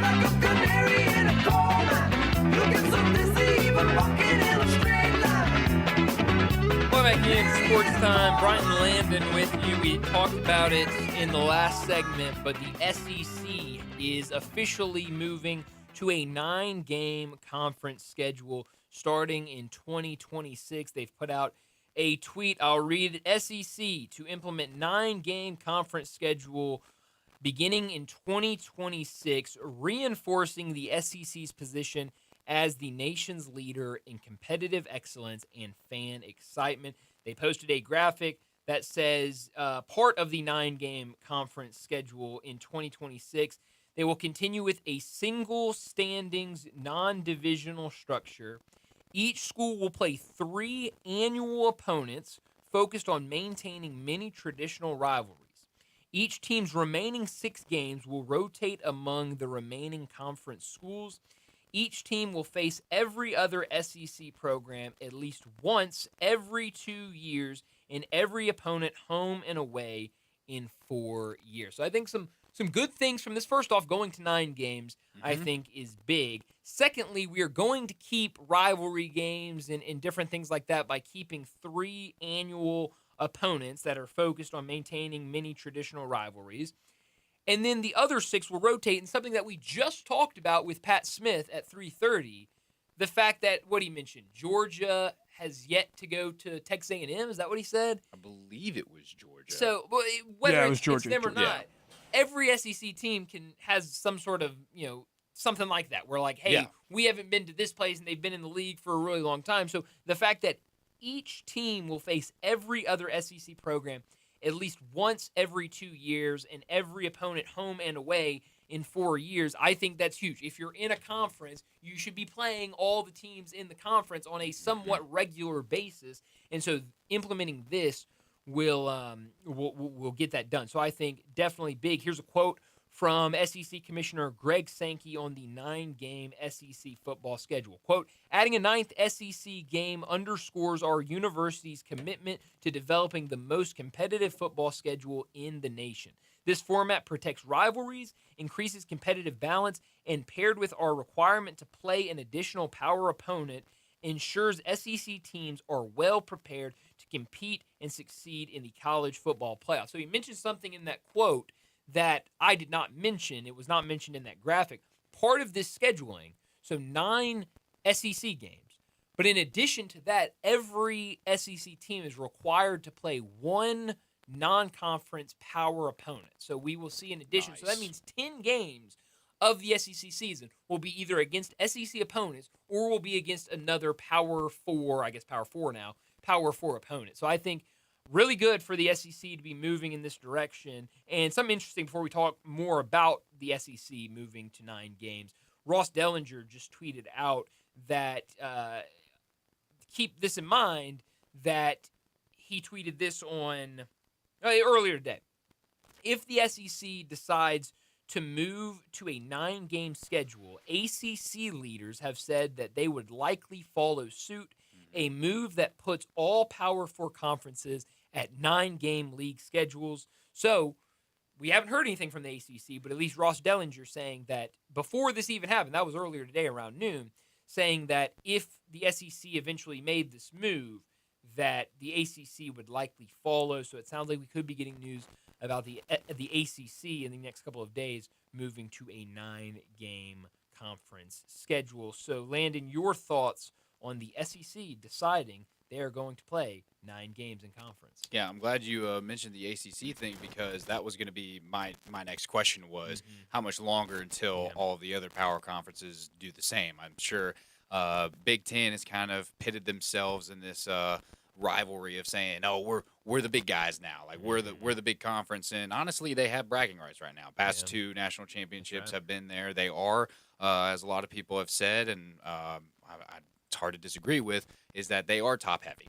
You've got the same contenders every year. You've got Ohio State. You've got Michigan. Those are your repeat people who are always going to be in the mix. But if you want this chance to really prove that your conference is top dog and that you have the best competition around, I would say don't be far behind in following suit with the SEC and going to 9 games. This is really good to show that SEC ball is, well, truly it is where it just means more. Yeah, it means more, and that's where top competition is. When you just think of the best players in all of college football, they come from the SEC. That's proven year after year with the draft, with who's in the MVP race. You're always going to have an SEC player there. So great move, and I just hope that the other conferences are not far behind in doing the same. Yeah, no, I think you're exactly right, and it's something that Brett has brought up a lot. Is if you were the SEC and you were to stay at 8 games, that, well, you probably feel pretty good that, Ole Miss and Mississippi State would probably continue playing in conference. Probably feel pretty good that Florida and Georgia would keep playing. Some of those big rivals, Texas and Oklahoma, those games would still stay on the schedule. But if you're going to be a conference and you're going to play other teams in your conference, well, then that would at some point eliminate, if you're Florida, maybe you play Georgia every year, but you probably don't play Alabama every year. If you're Alabama, you'll probably play Auburn every year, but you don't play Tennessee every year. There's still maybe not the biggest rivalries, but there are other rivalries with these teams that aren't their, quote unquote primary rival. And so, that's something Brett always said is, we're going to be getting away from some really good games, some really historic games on the schedule if we stay at 8 games. And so now, with it being the 9 games, 3 annual opponents in conference, that protects a lot of those games. And so I think that's huge for the conference. Now, it'll be interesting to see, what do those look like. I've seen some people already go into social media and trying to say, okay, well, if you're Ole Miss, these are going to be your 3 opponents. If you're Florida, these are going to be your 3 opponents. If you're Georgia, these are your 3 opponents. So, that's going to be fun to see how that plays out. But I think a huge move for the SEC and made a lot of sense. It really felt like it was moving in this direction. Talked about it earlier with Pat Smith when the College Football Playoff Committee said, hey, we're going to start emphasizing strength of schedule and playing tough opponents will kind of benefit you in the long run. It felt like a matter of time that the SEC would kind of look around and say, holy cow, we've got the toughest teams in the country. Let's play 9 games. At the very least, let's get to 9 games so that we can kind of be on par and say that, hey, we're playing a lot of conference games. Our teams are playing that. And like we said, adding that additional power opponent, it's going to take out. Now, what I hope doesn't happen, and I hope that it's kind of told to these teams with what the College Football Playoff said, is I'm hoping that, okay, so now you've got 9 conference games. You're going to have a 10th game that is against a power opponent. So that means 2 games are left on your schedule. Well, I mean, what's saying that, okay, if we're Alabama or whatever team in the SEC, okay, well, we played 9 SEC games. We're playing this 10th power conference. well, we'll schedule Mercer, or we'll schedule the Citadel, or we'll schedule Chattanooga, or whatever, as kind of a tune-up game. I know Brett has said that he wanted to go to 9 games and have those other games in there. Teams in your area. If you're Alabama, you're playing UAB, you're playing South Alabama. If you're Ole Miss, you're playing Memphis, you're playing Southern Miss, you're playing other FBS opponents, but you are it's not kind of those FCS level teams or kind of those games that we always see the November 11th or something like that, and it's the entire SEC and they're all playing FCS opponents. I don't know if we'll see more of that or if we'll see less of that, and I'm hoping that Commissioner Greg Sankey kind of gets ahead of that and says, hey, let's continue to play tough opponents and try to keep this conference really strong. Yeah, I think you make a good point with that, because I think that is going to stir on wanting to make sure 2 of those games are kind of those easier opponents. And I like what Brett is saying. I think you want to give those local teams a shot. So maybe in the future we see a Chattanooga team playing Tennessee at Tennessee, getting that exposure there. I think it would be good for those smaller, lesser known teams to kind of have those games. And I think going in the future, I think we can see a lot more Arkansas and Memphis playing each other, having that local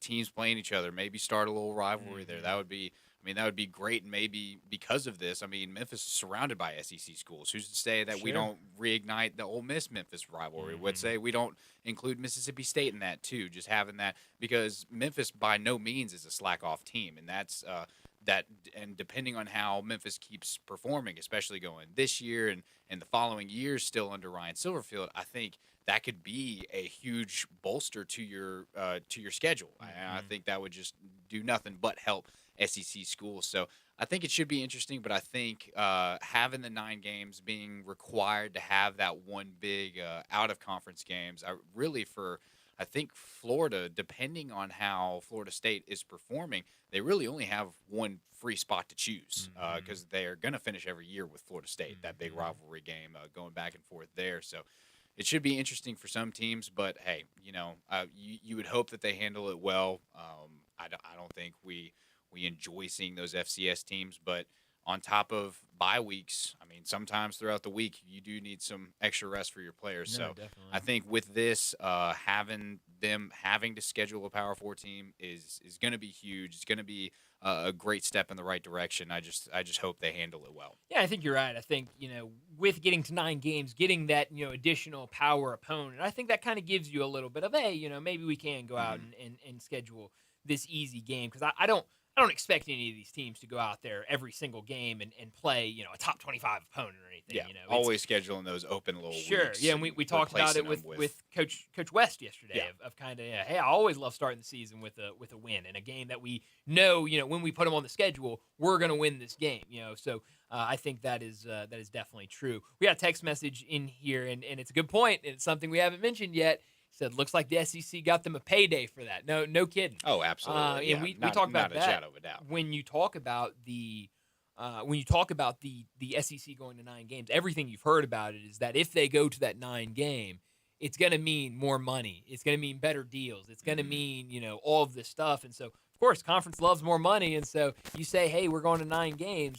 That's just going to be more from, your television partners. And so I definitely think a big win for us as viewers. I think a big win for the SEC, and we'll see how it ends up playing out. And that's going to be the next question of where does this go in terms of who are those protected opponents, and what do these schedules look like? Again, starting in 2026. So next season when we talk SEC college football, we are going to be talking about the 9-game schedule, and it should be a lot of fun. I do want to throw in a little NFL news here because I just love this news, and we'll get to some more college football things to talk about during What's Trending. But yesterday, the Bears announced that they are signing quarterback Tyson Bagent to a 2-year, $10 million contract extension with a max value of $16 million with incentives. So backup quarterback getting paid. I love it. I love Tyson Bagent. I think he's a phenomenal backup option, And Bears, they're in a good spot with their quarterback room. You know the last QB to sign that kind of extension? I don't. Jay Cutler with the Bears. Is that right?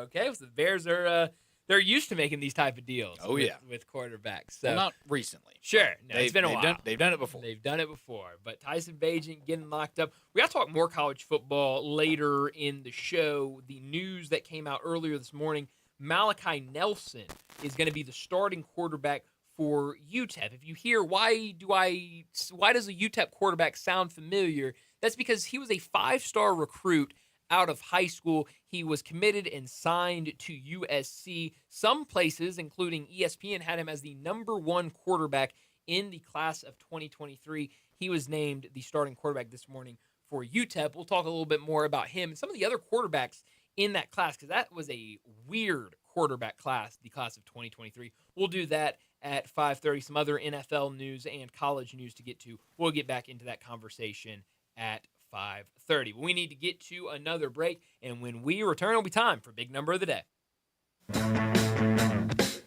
Join the voice of the Tigers, Dave Woloshin, for Wolo and Friends. Weekday mornings from 10 to 11 here on Sports 56 and 98.5 FM. Sometimes the best solution is breakfast. A fresh, tasty, made-to-order breakfast from Sunrise. It doesn't matter what challenges you are facing. A visit to either Sunrise on Jefferson or Sunrise East on Poplar is almost certainly going to make that burden just a little bit lighter. Think about it. Your mood will always be improved by chowing down on some perfect eggs with Sunrise's signature square biscuits. And it's important to note that both Sunrise locations also sport full bars. So whatever life is throwing at you, a belly full of Sunrise washed down with a Bloody Mary is bound to make it better. Life is always better with Sunrise. Drive like a pro and support a great cause during the sales drive at Landers Ford in Collierville, Landers Ford South in South Haven, and Landers Ford North in Covington. We've provided over 100 new Fords to be driven by the pros at the FedEx St. Jude Championship. Now they're all being sold with demo prices. A portion of the proceeds go directly to the St. Jude's Children's Research Hospital. This is a once-a-year opportunity to trade up to a 2025 Ford Expedition or Explorer. Demo priced below market value. That's right. Demo price 2025 Fords below market value. Visit LandersMemphis.com or come see us at Landers Ford in Collierville, Landers Ford South in South Haven, or Landers Ford North in Covington. With our Landers Easy Pass, you can get top dollar for your trade-in to help you save even more. Don't miss your chance. Reserve your demo price 2025 Ford driven by a pro at the FedEx St. Jude Championship before they're sold. Remember, if it doesn't say Landers, you paid too much. Hello, is Tina there? Who's this? Yeah, this is Vince from the hit reality show Wives Don't Tell. Tina applied for our show to confess that her husband won't go to the doctor to get his erectile dysfunction checked. She said she's ready for a guy that can bring the heat. All right, what the hell is going on? You know you're talking to her husband right now? Tina! Well, she wrote the application that her man's performance is questionable. She's basically married to a coffee table. She also said, we live within driving distance to Memphis Men's Clinic, but he's scared to get a blood test. Oh my, she is done. She is so done. Got you, Mike. His nephew Tommy ain't no reality show. It's a prank. Memphis Men's Clinic is the real deal, fellas. Local experts. Test results in minutes. Call 901-390-4151 or hit MemphisMen'sClinic.com before your lady books a new co-star. Memphis Men's Clinic. Making it happen. I'm Gary York. I'm the service director at Lexus of Memphis. Our service department wants to be more than just a place where you get your oil changed. We do glass repair, windshield replacement, recalibration of your camera and sonar systems, even wheel repair, tire replacement, all the things you would expect from a luxury automotive dealer. Please check out our website. You can schedule your appointment, check out our specials, hours of operation, or if you'd like to do it in person, please reach out to one of our associates at 901-271-5199. Jenkins Floors and More invites you to their retail warehouse where they pass wholesale savings on to you. Jenkins Floors at 2356 Goodman Road in Horn Lake and Little Rock. They specialize in flooring and carpeting, tile, plantation shutters, and blinds.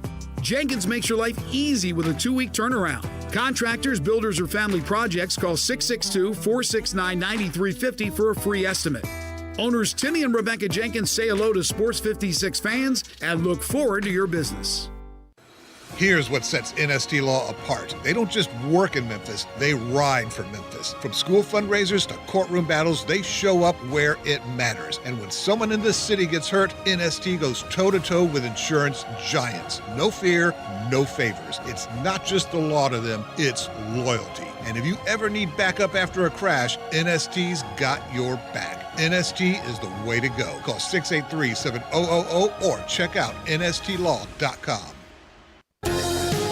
Now back to Sports Time on Sports 56 and 98.5 FM. This hour brought to you by Landers Ford in Collierville. Here once again are Brett Norsworthy and Bryant Dacus. And she says, I wish that I could be like the cool kids, 'cause all the cool kids, they seem to fit.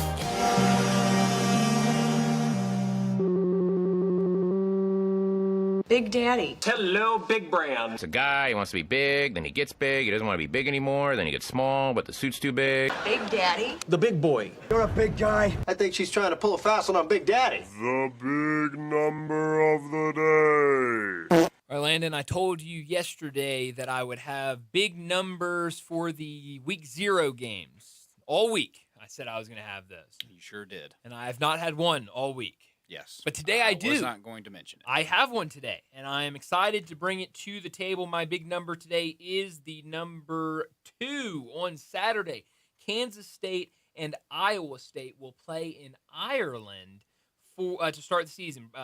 We already mentioned it once. Farmageddon getting started, a conference game in Ireland. I was reading the Kansas State game notes last night, and it pointed out that when Kansas State plays Iowa State on Saturday in Ireland, it will be just the second time in program history that Kansas State has played abroad. Do you know the first time Kansas State played outside of the country? Where? Where? Yeah, where did they play? Tokyo. Wow. What an incredible guess by you. Did you know that already? Is that right? That's correct. That's absolutely correct. Right on. It was just a guess? Well, I knew that back in the day they used to play bowl games and stuff right. over in Tokyo. Yeah, in Tokyo. They were a part of that. Because I think that was one of those years was when Barry Sanders set the single season record. Yeah.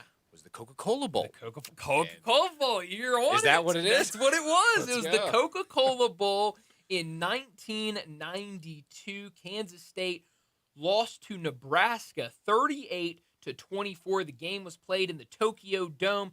And because it was a college football game that was played in Tokyo, it was played at 1 p.m. Sunday, December 6th, Tokyo time, which was 10 p.m.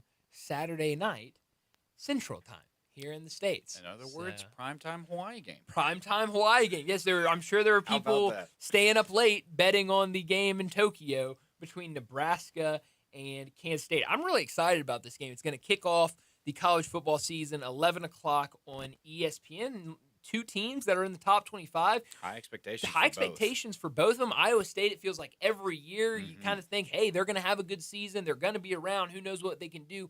And then on the other side, Kansas State with what they have been building over these last couple of seasons. Avery Johnson, the starting quarterback, should be a really fun game to kick off the season on Saturday. Nice. Well, my big number is the number 4. We've had a lot of talk about the claiming of national championships this year. And despite what we think about how Auburn claimed 4 national titles, I went in a different direction. The year of 1919, where we had 4 national champions. Love that. Those teams were Harvard, Illinois, Notre Dame, and Texas A&M. Okay. Many say that it rightly belongs to Harvard, who finished that year 9-0-1. Shout out Harvard. Giving us a little bit of our own area code as their final projection that year, with a 7-6 win over Oregon in the Rose Bowl. Okay. Can't imagine Harvard ever doing that again. No, but they did it. 9-0 was Notre Dame and Texas A&M, and 6-1 Illinois somehow made themselves into the conversation.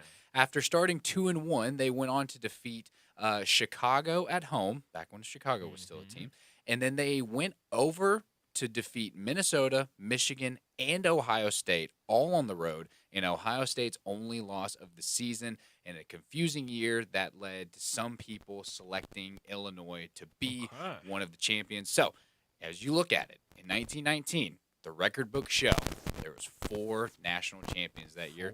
And I have another big number. Okay, please. This one is different. In honor of this being our last week for golf picks, I decided, hey, why don't we just look at what an insane big number would be? This number is -31. All right. The lowest total score on the PGA Tour belongs to Scotty Scheffler, and he set it at this year's CJ Cup with a total score of 31 under par.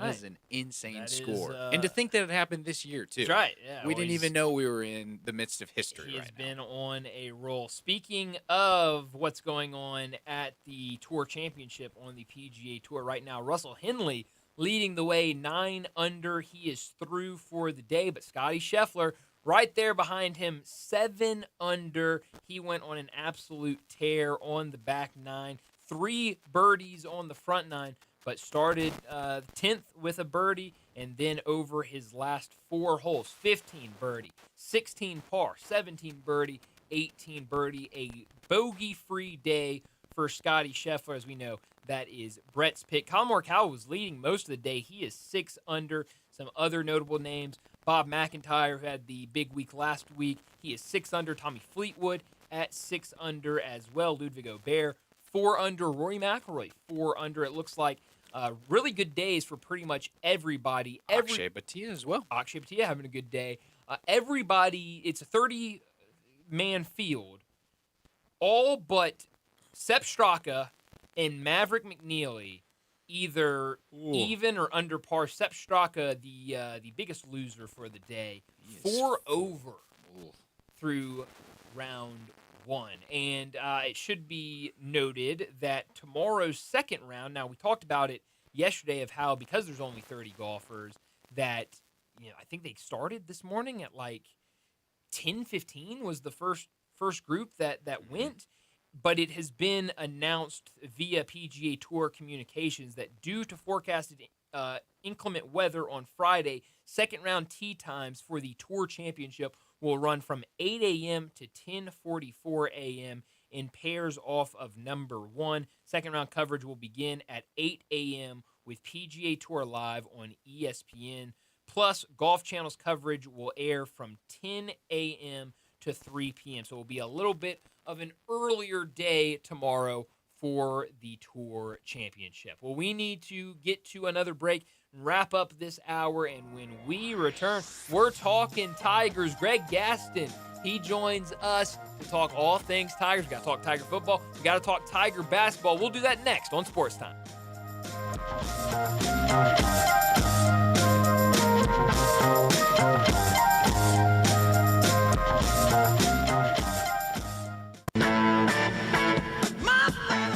Start your day with Sports 56 Mornings with Greg Gaston and Eli Savoy. Weekday mornings from 7 to 10, right here on Sports 56 and 98.5 FM. You know, sometimes I wish I had a gun. Well, I'm armed, but before I bought one, I still went to Top Gun Academy to learn to protect myself without a gun. How is that possible? Top Gun's personal protection training. It's perfect if you want to protect yourself without firearms. I don't know. And it's perfect if you feel the need to carry a gun for self-defense, because the last thing you really want to do is shoot. That is scary. Not at Top Gun. It's very comfortable, and you learn to load, handle, and shoot a handgun safely. Protect yourself. Go to Top Gun Academy. They're at 2770 Witten Road. You gotta get to Gossett Hyundai on the Pikes Hyundai Getaway Sales Event, cause it's time to save big. 2025 Hyundai Kona SEL, we Gossett now $245 a month with 3.99% available for 72 months. How about 2025 Hyundai Santa Fe 2.5T SC, $290 a month and 0% for 60 months available with 90 days no payment. And last but not least, 2025 Hyundai Tucson SC, we Gossett $333 a month plus protection with America's best 10-year, 100,000-mile powertrain limited warranty. So hurry to Gossett Hyundai 1870 Covington Pike or visit online anytime at HyundaiGossett.com. If you want it, we got it at Gossett Motor Cars. All 36-month lease, $10,000 per year, 0 acquisition fee. Kona SEL SU 323,897, MSRP 28,090. Santa Fe SH116, 383, MSRP 36,825. Tucson SH601, 128, MSRP 31,225. Must finance through Hyundai. Includes all rebates and incentives. PF 895 excludes tax, title, and license. See dealer for complete details. Offer valid through end of the month with approved credit. Dealer stock only.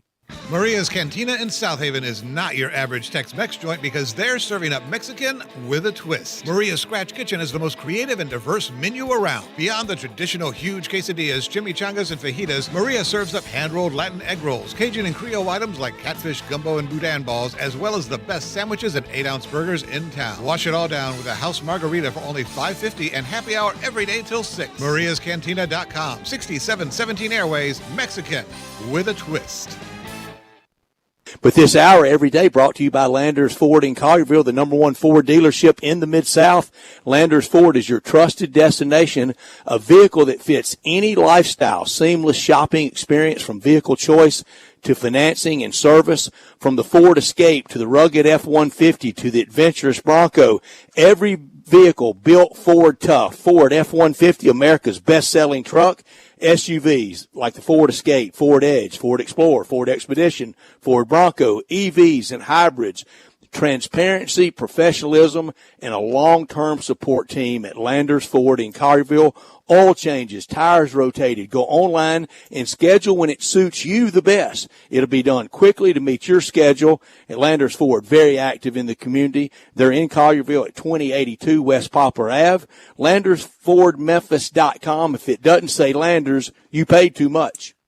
Saturday just got way more fun. College football is back. Saturdays are yours to own with DraftKings. Here's something special for first-timers. New customers bet $5, that is it, and you'll get $200 instantly in bonus bets. Just download the DraftKings Sportsbook app. The code is HERD, H-E-R-D, for new customers to get $200 instantly in bonus bets, betting just $5. In partnership with DraftKings Sportsbook, the crown is yours. Gambling problem? Call 1-800-GAMBLER. In New York, call 877-8-HOPE-NY or text HOPE-NY 467-369. In Connecticut, help is available for problem gambling. Call 888-789-7777 or visit ccpg.org. Please play responsibly. On behalf of Boot Hill Casino and Resort in Kansas. 21 plus age and eligibility varies by jurisdiction. Void in Ontario. Bonus bets expire 7 days after issuance. For additional terms and responsible gaming resources, see dkng.co/audio.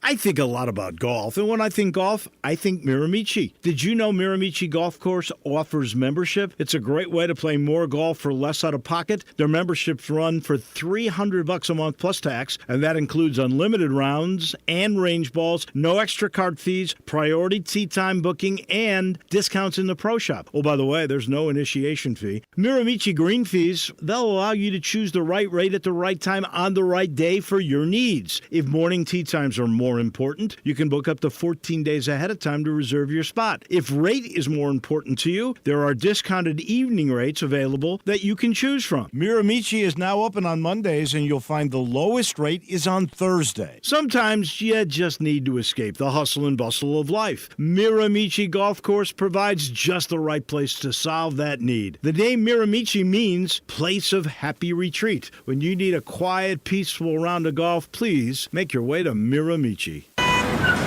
Sports 56 traffic.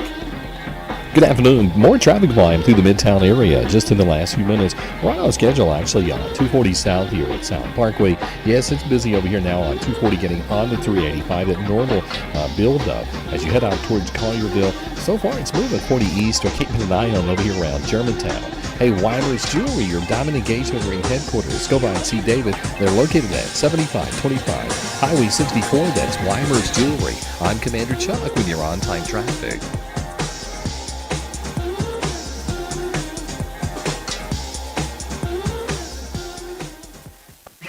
Memphis's original sports station. We are Sports 56, WHBQ Memphis, and W253DF Memphis. This traffic report is brought to you by Millington Weight Loss. For more information, call 901-436-0272. This traffic report is brought to you by Millington Weight Loss. For more information, call 901-436-0272. Now, back to Sports Time on Sports 56 and 98.5 FM. This hour brought to you by Jaguar Land Rover Bluff City. Here once again are Brett Norsworthy and Bryant Dacus.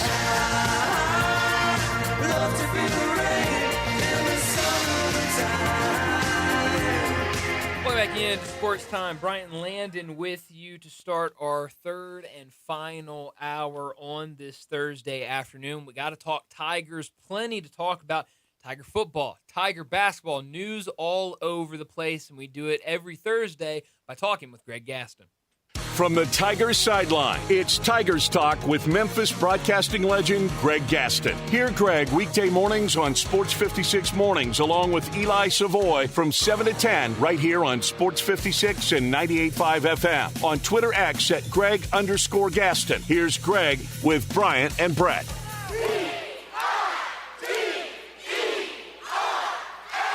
Greg Gaston joins us now to talk Tigers. You can hear him every single morning with Sports 56 Mornings with Greg and Eli. Greg, thanks so much for joining us. A lot to talk about, but let's start with the news that came out yesterday morning about FedEx and the University of Memphis agreeing to a somewhat new sponsorship deal, and part of that deal will have FedEx logos in the end zone for Tiger football game. It also means more money. They changed it around a little bit to where it will no longer be NIL. It will go straight to revenue sharing for the University of Memphis. What do you make of this new deal between the University of Memphis and FedEx? Well, good afternoon to both of you guys. It's fantastic. The relationship is so solid. It continues to blow me away just how much that FedEx, and even now with the passing of Fred Smith, continue to want to do everything they can, not only for this great city of ours, but obviously for the University of Memphis. And Dr. Ed Scott and all the visionaries over at the University of Memphis, I applaud them. Basically, they've taken what was the deal already in place of 5 years and $25 million and strengthened that. Although numbers were not released, it's a lot more money. FedEx will be ever present inside Simmons Bank Liberty Stadium with the logos in the end zone and other things that they will have there. I just can't say enough about that working relationship. Obviously, they tried to get to the Big 12. It failed this time. But with FedEx backing Memphis and the university the way it has done and will continue to do, you hope that the future is certainly bright. But right now, certainly the present is bright for this 2025 football season. Yeah, it absolutely is, and we're continuing to get more news about the upcoming season. I know Ryan Silverfield spoke to the media last week about the roster, about who to kind of look out for. Who are some names that he mentioned, or just that you have noticed of guys to look out for as the season starts in a couple weeks?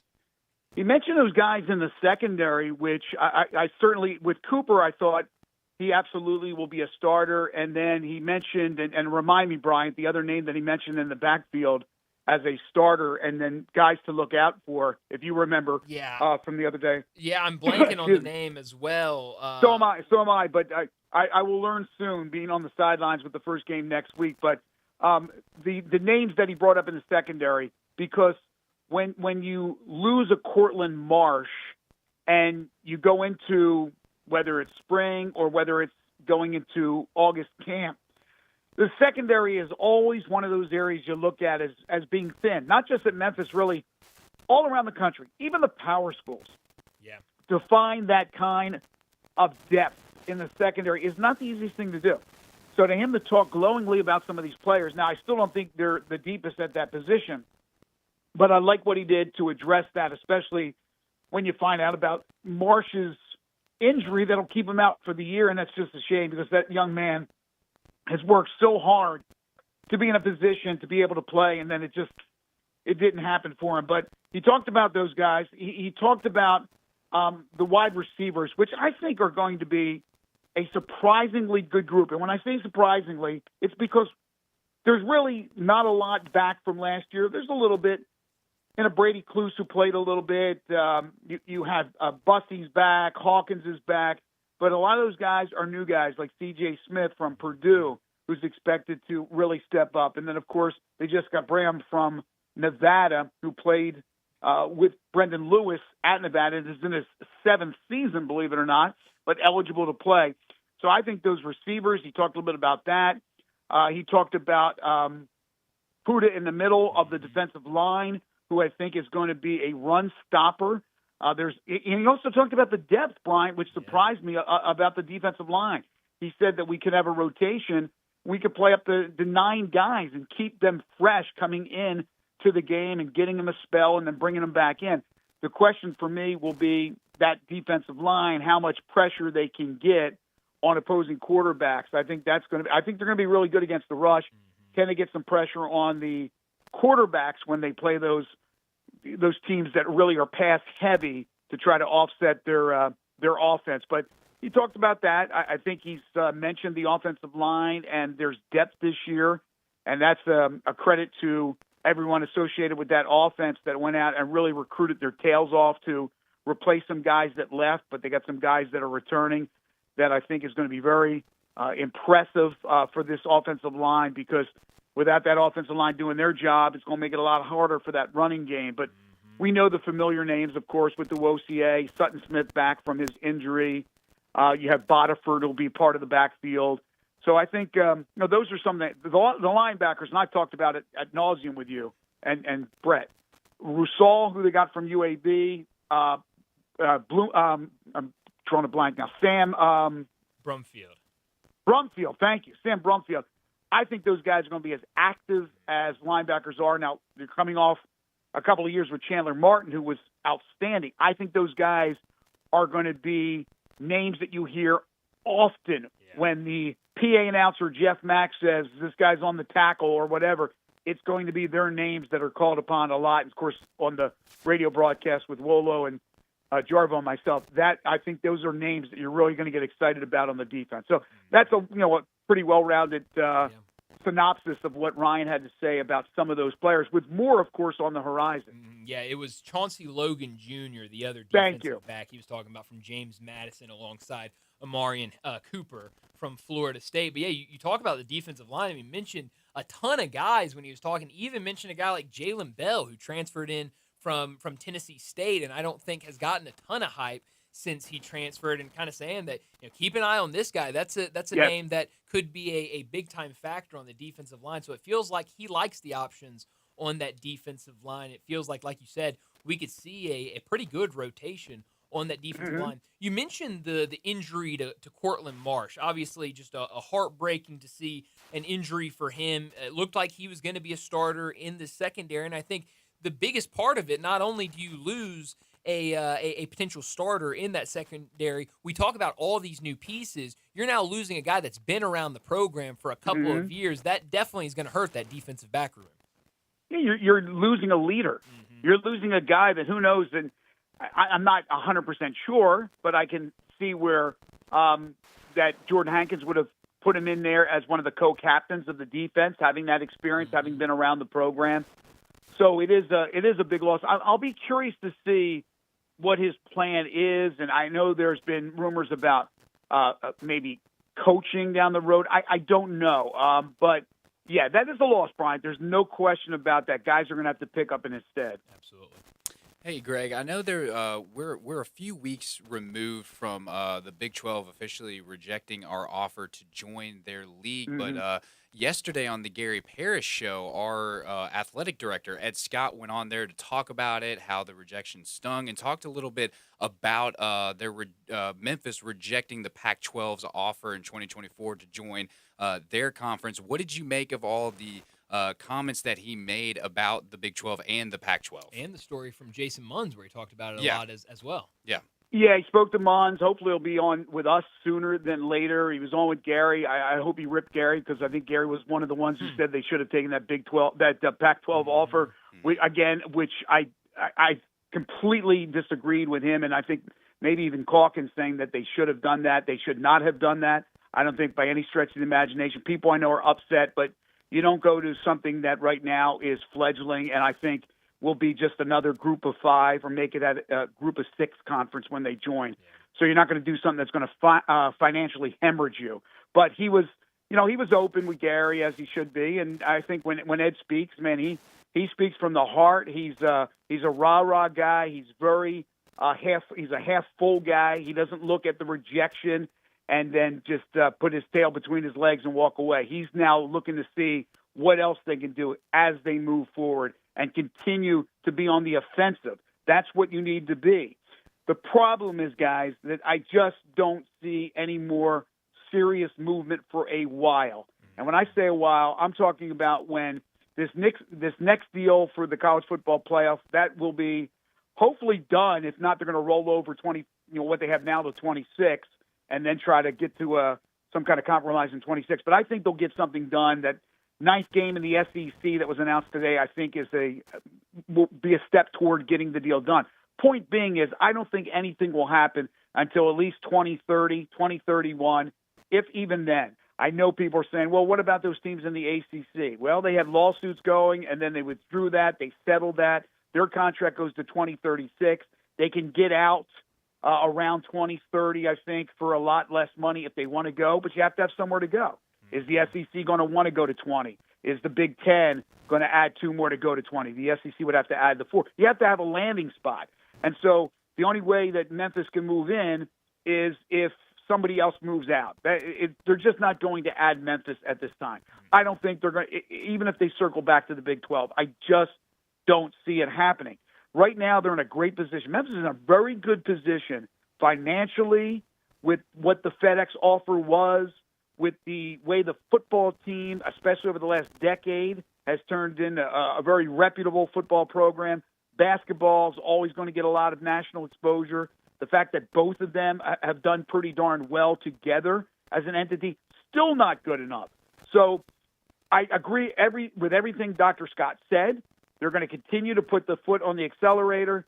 But right now, I just don't see anything happening in the future. But going back to your first question, Brian, when we talked about the deal with FedEx, as long as FedEx is there on your side, you have a chance down the road. No doubt about it. It's good company to have in your corner. We're talking Tigers with Greg Gaston. It's brought to you every week by Tag Truck Center and their Mercedes-Benz Van Center. Mercedes-Benz Van Center, Memphis has serious vans for serious work. 4430 American Way in Memphis, the Mid-South source for cargo, passenger, crew vans, and custom chassis. Need one van or a full fleet? New or used, they've got it with fleet solutions and custom upfits. Certified techs keep you moving with fast maintenance, repairs, and a large parts inventory. Mercedes-Benz Van Center is your Sprinter van headquarters. Give them a call, 901-237-9302, or online at sprintervans.com. Mercedes-Benz Van Center in Memphis, part of the Tag Truck Center family, driven to keep you on the road. Well, switching gears a little bit, going over to the basketball side of things, Memphis basketball officially released their non-conference schedule, so we officially now know dates for every single non-conference game this season. And you look at it, I think the first thing that jumps out to you is this 4-game stretch in December. December 6th at home against Baylor. The next game, the following Saturday, December 13th at Louisville. Wednesday, December 17th at home against Vanderbilt. And Saturday, December 20th at Mississippi State. That is a brutal 4-game stretch for any team in the country. It really is, and that'll be a telltale time that we will realize that this team is good enough to make a run in the NCAA tournament. We all believe that by virtue of that conference that they're going to be able to get in no matter how well or how poorly they play in non-conference play. So the question will be is how good are they this year outside of the conference, and does that bode well for March? We'll find out a lot in December. What I like is that you will have a number of games under your belt earlier as you try to find continued chemistry with this team. And when I say continued chemistry, they've had chemistry in the offseason because they've been together a long time, most of these guys. But there's an influx of new players over the last couple of weeks and maybe even going into next week. A player today that was announced will not be playing. He'll be redshirting. So there continues to be movement as far as the personnel. So I think the early games, albeit you have the tournament in the Caribbean, that will be very, very tough. not unlike it was last year going out to Hawaii. But I think you need some of those games under your belt to establish really what type of team you're going to be. And then in December, you're hopefully in the attack mode. Penny has his rotation all set. He knows what's going, and he may have that a lot earlier, but the point is that hopefully you are a well-oiled machine when you get into that run, Brian, because those 4 games are extremely tough, as you mentioned. Absolutely. Switching gears back to football. I'm a big football guy. What can I say? I'm sorry Sure. about that. Who isn't? Yeah, I mean, absolutely. It's right around the corner. My team's starting this week in week 0, but I don't want to talk about Hawaii because we're here to talk about Memphis. There you go. Next week kicks off the return of 901 week as Memphis invites the community to kick off the football season. Can you talk a little bit about what we can expect to see the entire week leading up to Chattanooga coming in town? Landon, you tell me, because I haven't seen that. Oh, okay, cool. I was out on the links today and have not seen that schedule, but as always, there's always a lot of things leading up to the opener against Chattanooga on Saturday. So this will be news to me when you go ahead and tell us. Yeah, so 901 week going from Monday all the way to Saturday. The Memphis Tigers are going to have something going on somewhere. I don't know the locations of all this stuff, but Monday it starts out with Tigers in the community. Tuesday, fan appreciation. Wednesday, we have Pounce Around Town. Thursday, Why Memphis. Friday, College Colors Day. And then Saturday, Game Day. So all of these different things are going to be happening all throughout Memphis. Just a huge kind of get-together for the whole 901 week leading up. So should be an exciting week. I think so. Well, yes. I mean, the point is that, and thank you for doing that to give me a little clarity, but they always do things and try to fire up the fan base. This may be even more than what I've seen in the past. As you said, there's something every single day. And I think that's extremely important to continue to be out there in the community. The Grizzlies are out there in the community. They're a solid entity, right? This is not a situation where you necessarily need the publicity. Everybody knows that the Grizzlies are here, but they also know that the university is. But you have to continue to promote your product. And for the football season, you want to make sure, hey, listen, it's fall, it's football, we got our games cranking up, here's where you can get your tickets, but we're going to go out here and we're going to enhance everything as all these events coincide and lead up to the kickoff. It just makes sense. It's what, again, I'm trying to equate it to what the Grizzlies are doing. They're going out and they're Grizzlies on tour and they're going to different areas and things of that nature to promote the product. That's exactly what you have to do, especially when you throw in the fact it's not a crazy appealing schedule. Now, football, I think, is a lot more appealing for the most part than it is for what we had last year. Because last year, the better teams in conference, as you guys know, were road games. This year, you have them at home. So you get Tulane at home. You get South Florida at home. You get Navy at home. You get these teams that I think are going to be vying with Memphis for the title. And then you throw in Arkansas. So the schedule is really, really good, as opposed to, unfortunately, some lean years with the schedule. Now, it's never going to be an SEC schedule. But that's out there. That's what they're doing. They're promoting it. Here's where you buy your tickets. Come on out here. Yes, the stadium is in transition, as you guys know, with the renovations. But everything's going to be fine. And then next year, man, it is going to be absolutely fantastic once they go ahead and finish up, which will take another year, but it'll be ready for the kickoff of next season.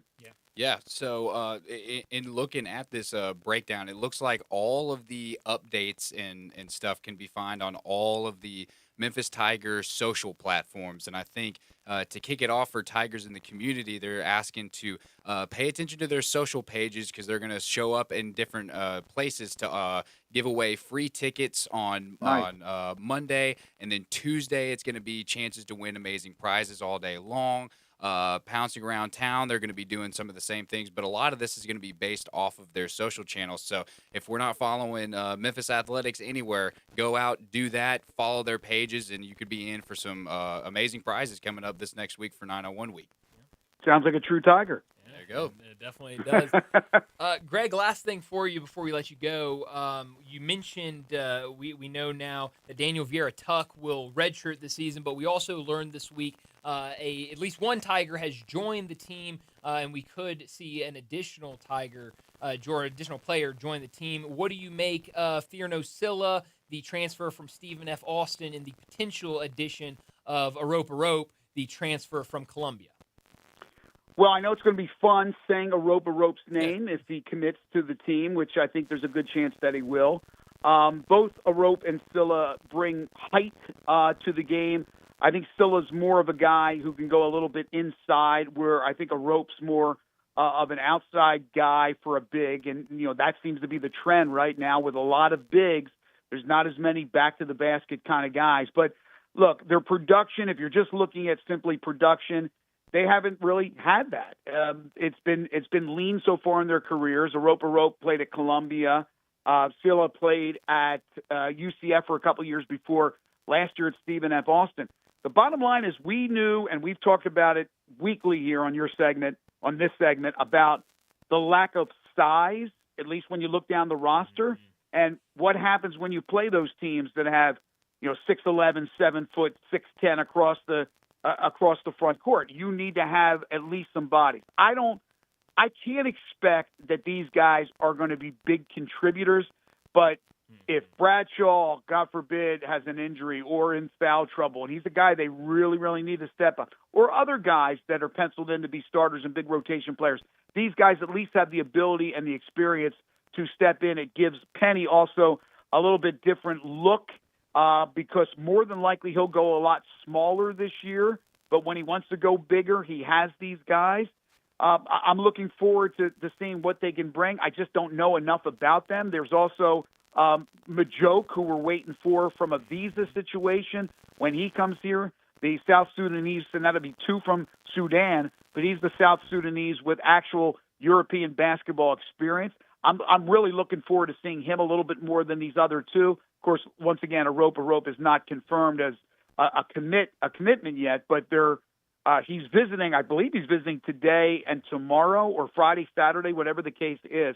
And then, real quick, I know with Vieira-Tuck, it's just a shame because he was ready to go. There was a transcript situation. I don't know all the details, but I know Jason Munz had reported on it. He will be able to practice with the team. He's committed to Memphis, his father said. But from whatever happened with that transcript, he was unable to get the complete clearance to play, only the ability to stay with the team and practice. So he'll be redshirted this year. Yeah, so we'll definitely see what happens with him. But like you said, a little bit of an eligibility issue with some of those transcripts. And we've seen, that happens a lot of places, happened with the Tigers before. Sure. But it looks like we're going to get those 2 extra players that Penny Hardaway said he wanted to add to this roster. Well, Greg, as always, thanks so much for joining us. And next week we'll be previewing Memphis and Chattanooga. Can't wait for that, guys. Thank you so much. Thanks, Greg. Thanks, Greg. Greg Gaston joining us every single Thursday to talk Tigers. And again, brought to you by Tag Truck Center and their Mercedes-Benz Van Center.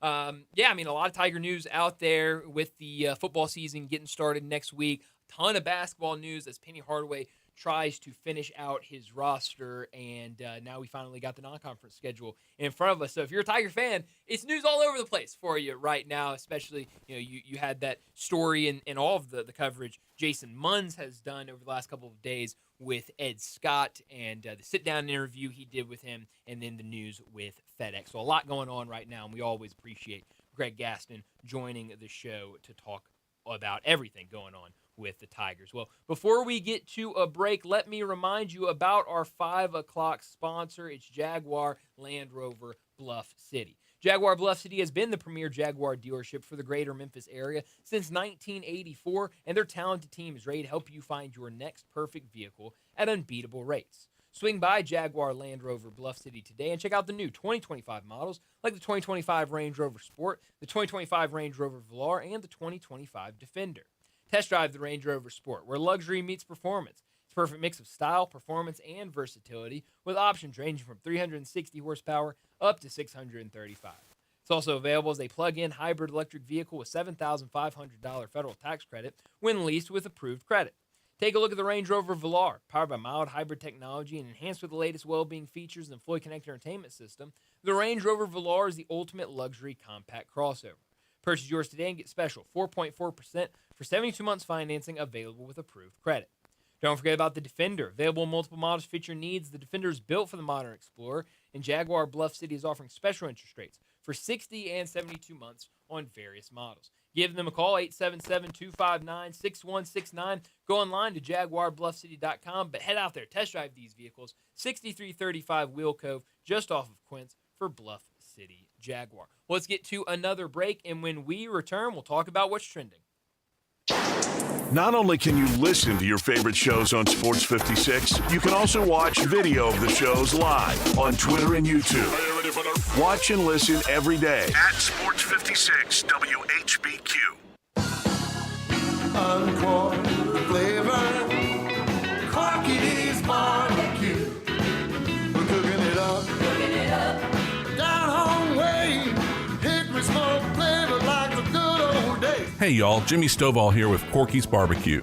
With over 175,000 cars served in our drive-thru, 4,000 online pickup orders, and 1,500 party packs delivered to offices and events every year, Corky's is your trusted go-to barbecue for parties. Our party packs start at just $6.99 per person. You can choose 1, 2, or 3 meat combos, pick your favorite sides, and as you know, Corky's always gives you plenty of food, so you never worry about running out.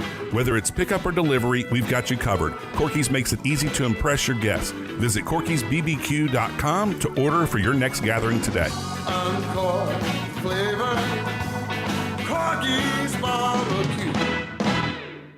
Make this the summer event you've been waiting for at Gossett Chrysler Dodge Jeep Ram Fiat on the Pike. Get turbocharged performance in 2025 Dodge Hornet GT, 25,757 or 30756 a month. Get off the beaten path in 2025 Jeep Compass Latitude, 4-wheel drive, 25,936 or 31022 a month. And a big job needs the big boy. 2025 Ram 1500 Tradesman Crew Cab, 5'7" box rear-wheel drive, 11,391 off MSRP or $472.88 a month. Plus 1.9% for 72 months is available. Drive past the rest, come to the best. Gossett Chrysler Dodge Jeep Ram Fiat or shop online anytime at GossettMotorCars.net.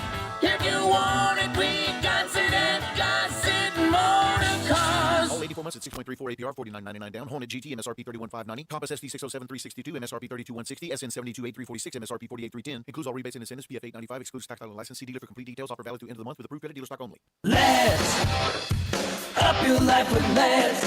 Surprise the family with a new club car and experience the best golf cart in the industry. A new golf cart is perfect for cruising the neighborhood, enjoying yourself at the lake, turning heads on the course, and just having something reliable to use around the yard. Ladd's has you covered with new and used golf cars. The new Club Car Onward, available in electric or gas and a variety of colors and features. Ladd's goes beyond the green. Whitten and I-40 or online at lads.net. This traffic report brought to you by Salt Sports Bar and Bistro, 3101 South Mendenhall Road, where great food meets the big game. Sports 56 traffic. Afternoon, T-Dot's out here trying to untangle a couple of wrecks we had earlier. Just busy right now as it loads up over here with more volume on 40 East passing Germantown Parkway, headed on out towards Fayette County. Busy as you come off the interstate there at Jackson going outbound on Austin Peay Highway. It's increased with the traffic volume right on schedule 51 northbound as you continue up towards the Millington area. Hey, if you'd like to have a much greener and weed-free lawn this coming fall, call Brandon Holly right now at Lawn Solutions here in Memphis. That number's 867-5626. I'm Commander Chuck with your on-time traffic.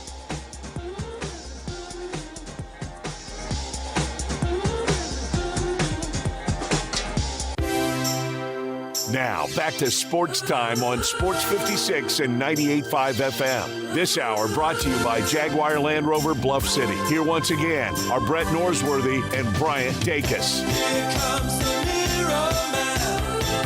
Says he's a people man. Here comes the mirror man. Welcome back into Sports Time. Bryant and Landon with you. We got a little less than 30 minutes left in today's show. We got to talk about what's trending. Something I mentioned earlier, and I wanted to bring it up because I think it is the perfect reflection of where college football is right now. So earlier today, UTEP has named redshirt sophomore Malachi Nelson as the starting quarterback for the Miners. I believe they opened the season against Utah State, so that will be his first career start. And if you remember the name Malachi Nelson, or it sounds familiar to you, that's because ESPN, when he was coming out of high school, had him as the number 1 overall recruit in the class of 2023. Now, there were other sites like 247 that had him as like the 5th or 6th quarterback in that class. Really still top 10, still a 5-star no matter where you look. But he signs with USC. They redshirt him his first season. He then transfers to Boise State. Last year with Boise State, only threw for 128 yards on 70.6 completion percentage and an interception. That was the entire season. I think it was just one game he got in for Boise State. Now he is with UTEP. So I went through and looked at what did the rest of that class look like, specifically the quarterbacks. What did the quarterbacks look like in that class? So the number 1 quarterback and the number 1 player, according to 247 that year, was Arch Manning. He was not the number 1 player or the number 1 quarterback on ESPN. Arch Manning was the number 1 quarterback. We know what he's doing right now. He'll be the starter for Texas this season. Nico Iamaleava was the 2nd-rated quarterback according to 247. I'll just go through the top 10 from 247. Dante Moore after that. Jackson Arnold, Jaden Rashada, Aiden Childs, Austin Mack, Avery Johnson, and Christopher Vezina from Clemson. So out of the top 10 quarterbacks, and Malachi Nelson, I didn't list him in there, but he's also in the top 10. Out of the top 10 quarterbacks from the class of 2023, only 3 of them are still at the school that they signed with out of high school. You look at this list. Nico, we know he's now at UCLA after starting his career with Tennessee. Dante Moore started his career at UCLA, now at Oregon. Jackson Arnold started at Oklahoma, now at Auburn. Jaden Rashada, it feels like he's been everywhere, but started at Arizona State, now is at Sacramento State. Aiden Childs started at Oregon State, now at Michigan State. Austin Mack was at Washington, now is at Alabama. So it's just, and some other notable quarterbacks from that class that were not in the top 10. Sam Levitt, who he started at Michigan State, is now at Arizona State. Marcel Reed, who's at Texas A&M. Lenore Sellers, who's at South Carolina. And Austin Simmons, who is at Ole Miss. So you look at the top 10, only 3 of the top 10 are still at the school they committed and signed with and started their career at. It's just wild to look at. That is the world of transfer portal and where we're at with college football right now. I just want to know what was appealing about Texas El Paso for him to transfer to UTEP. I think it got to the point where he was like, I'm a 5-star. I'm going to go to USC. I'm going to play. They were like, no, you're not. He's like, okay, I'll go down a level. I'll go to Boise State. Surely I'll play at Boise State. I was a 5-star. They said, you're not going to play. We got our guy. So he's like, where in the world can I go? And I will not even have to question. Well, he was at Tulane for like a couple weeks, wasn't he? Was he? Yeah, he was at Tulane this offseason. And then they got I don't remember that. Jake Retzlaff. I don't know if it was discipline or anything, but I don't remember that. They got rid of him. Wow. So he was like, I'll go to another place that might be competitive that I can start. And then they were like, no. And so he's like, well, let me just go somewhere where I know for a fact I'll be the starting quarterback. And so he's like, UTEP, here we are. It's an interesting location to choose, but the fact that also, I don't know if you heard the news, I'm sure you have, Nico's not even the starter at UCLA. No, he is. You got no 3. He got beat out. You got no 3. Double check it. No 3. That's the on 3 counterpart. It's the on 3 parody. Yeah. So it's the same logo, but instead of saying on 3, it says no 3. I even think I looked at the comments and everybody was like, I hate the fact that you guys do this stuff. No, why do you but I'm keep glad doing that? I'm glad you brought this up because it was no 3 that posted it, and even Nico saw it and thought it was on 3 and like direct messaged them and was like, I really don't like how you are putting this out there. The entire That's what I coaching read. staff Yeah. has assured me that I'm going to be the starting quarterback for our first game of the season. Yeah, that's what I read. And so, like, even he got no 3'd. But, yes, Nico will be the starting quarterback. But I am glad you brought up Nico Iamaleava because something else I wanted to talk about, Pete Nakos of On3 did a list of the highest-paid quarterbacks in the Big Ten. Can you guess, when it comes to Big Ten starting quarterbacks, who, according to Pete Nakos, will be the highest-paid quarterback in the Big Ten? Well, Big Ten, I'd have to say Bryce Underwood. Very close. He is second in terms of the top 2 are tied. He's third on the list, but technically second in terms of money. But there are 2 guys tied at the very top. One is on a team that a lot of people feel really good about. The other, I don't know what people really think about the other team. Julian Sand? Not Julian Sand. Not Julian Sand. Raiola. Dylan Raiola is one of them at Nebraska. He's making it just says $3 million plus, so north of $3 million, but we don't know what north of $3 million. The other quarterback making north of $3 million, Drew Aller, the starting quarterback for Penn State, a veteran guy, has been around. A lot of people think that they're going to win the national championship this year. After that, you've got Bryce Underwood, who is making $3 million this year. You mentioned Julian Sayin. He will make $1.5 million, according to Pete Nakos. Nico Iamaleava, $1.2 million. And then Luke Altmaier, $1 million. I think Luke Altmaier needs to be paid a little bit more. He had a really good season with Illinois Very last good year. season. And coming back, veteran quarterback. I think he should be making more. But Nico Iamaleava making $1.2 million at UCLA. There was another report that came out saying that Joey Aguilar is in the exact same range as Nico Iamaleava in terms of what he is making at Tennessee. So we have Nico Iamaleava make this whole big fuss about, I got to get paid more money at Tennessee.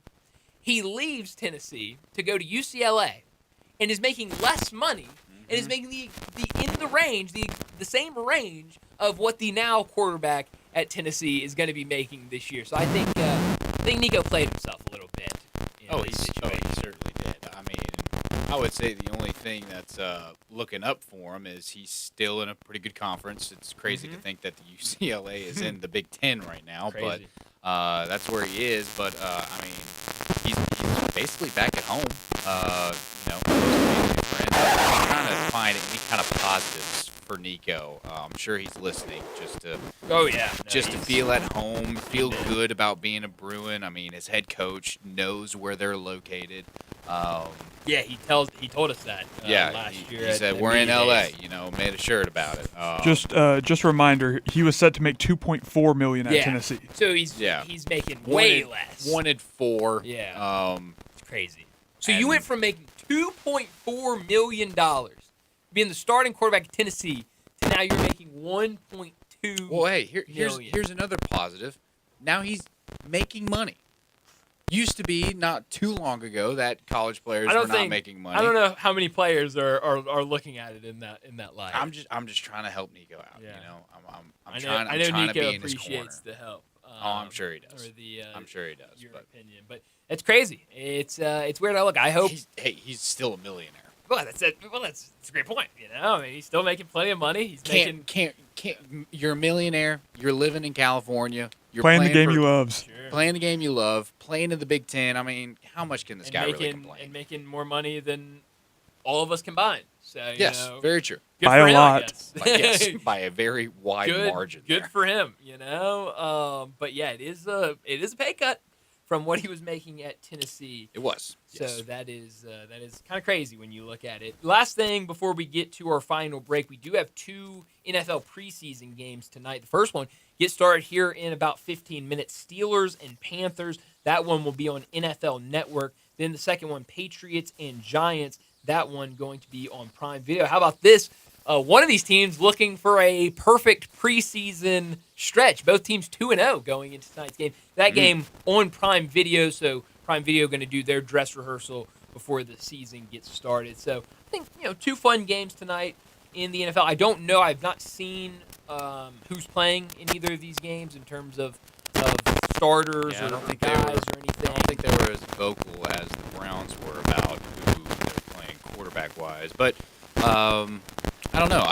I've really only heard from, the Browns being my not top story, and the Titans said that the starters will be playing in every single game, at least one drive. So maybe we see some. Surely we'll see some Jackson Dart out there. I'm seeing that Dart is starting tonight. Starting, all right. Starting out there. Okay, so that means we'll probably see some Drake May as well. Probably see some of those players out there. So maybe a drive or two, and then we'll let the backups carry us the rest of the way. Connor, can you get me a line for the Giants and Panthers game? I would like to know if I should be betting on the Giants New tonight. York Giants minus 6.5. Minus Well, 6.5? this is ESPN bet. I don't use ESPN bet, so I don't. use ESPN bet either, but 6.5 is ESPN big number. bet. That's big. You click on it, it says New England minus 2.5. But if the Giants are starting Dart and if he plays a good amount, I wouldn't mind the 6.5. He's been the best player in the preseason. True. I mean, he's been playing well. They have Abdul Carter on the other side. I mean, come on. Yeah, Abdul Carter. You see the clips coming out from him in his Did preseason you games? see his snapback? No, what'd he say? He said that's probably going to be the Jets' only highlight all season. That's good. I said that's coming from a man who is good. embarrassed for getting put on his rear. Yeah, well, that's good. It's a good comeback. I gotta give him credit for that. But no, it's gonna be fun. to Probably see. not far off. It's not a lot of expectations for the Jets this year. I don't have high praise. What was Darian brought it up yesterday? They had a player-led practice the other day. So I mean, I don't know. I don't know the difference between a player-led practice and a players-only meeting. But like they feel like they're kind of they're in the same corner. And Did you see what that was? What? It was so Justin Fields was calling for the offense, and then their Mike was calling. I don't know who their Mike is. Yeah, but was calling the defense, and they were just going at it for a couple hours. Well, that's fun. That's hey. I can get behind that. Yeah.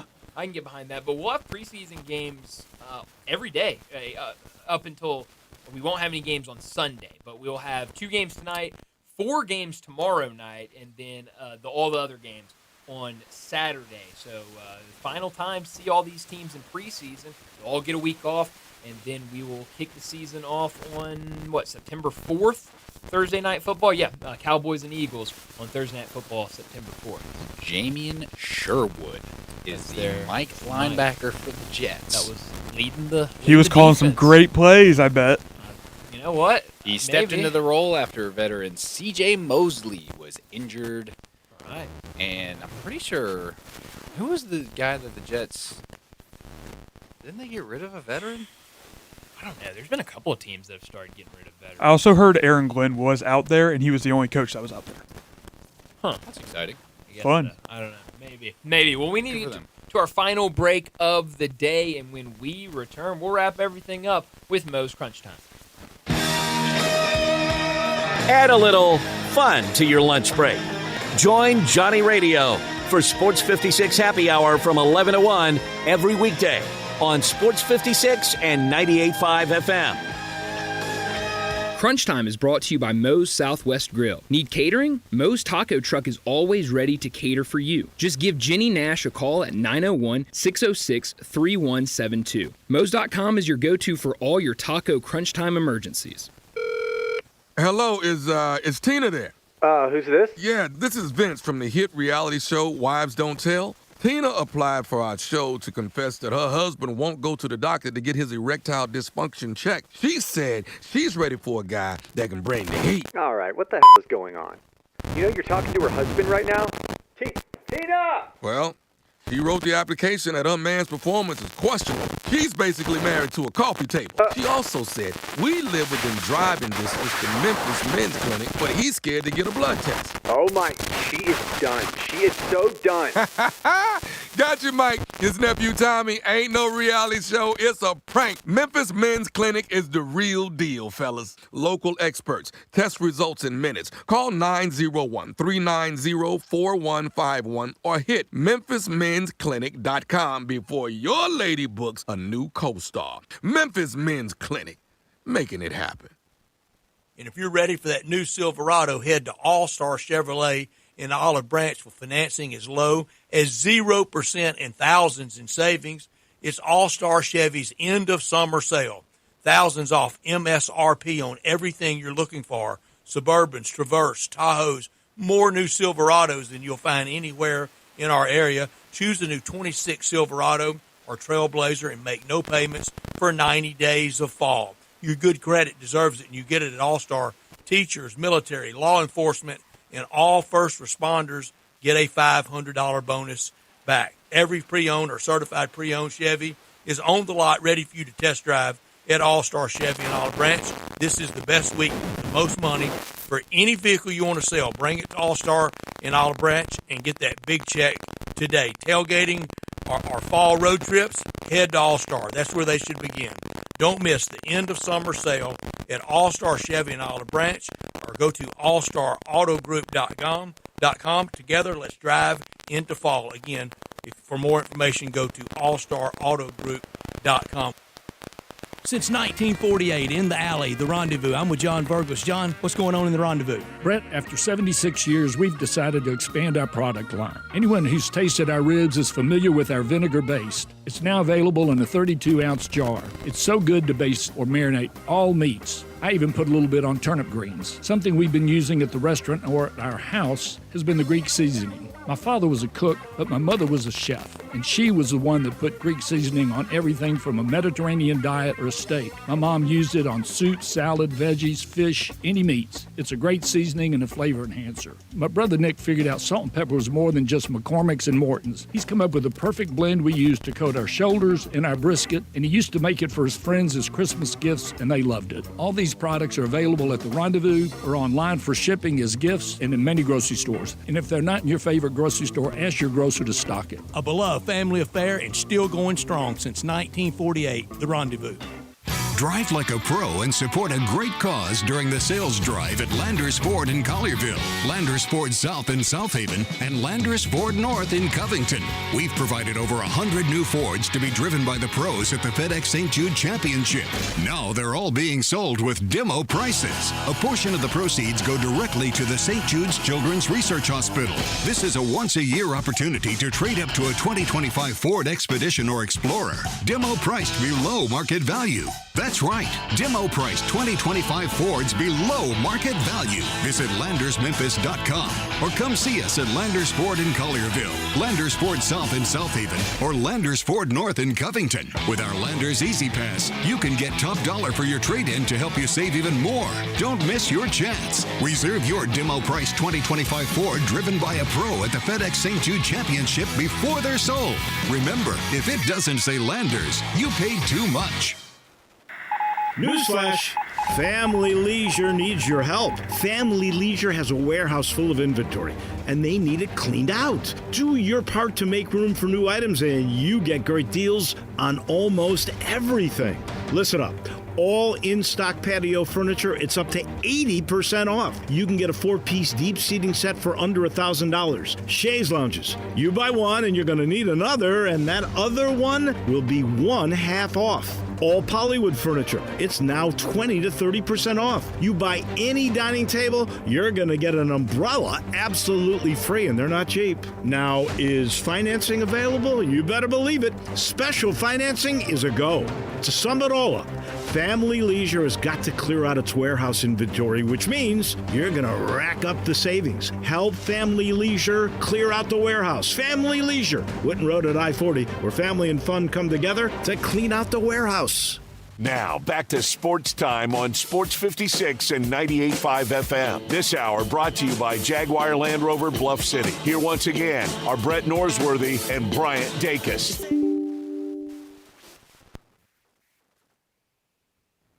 This is pretty cool, and we're just getting started, so.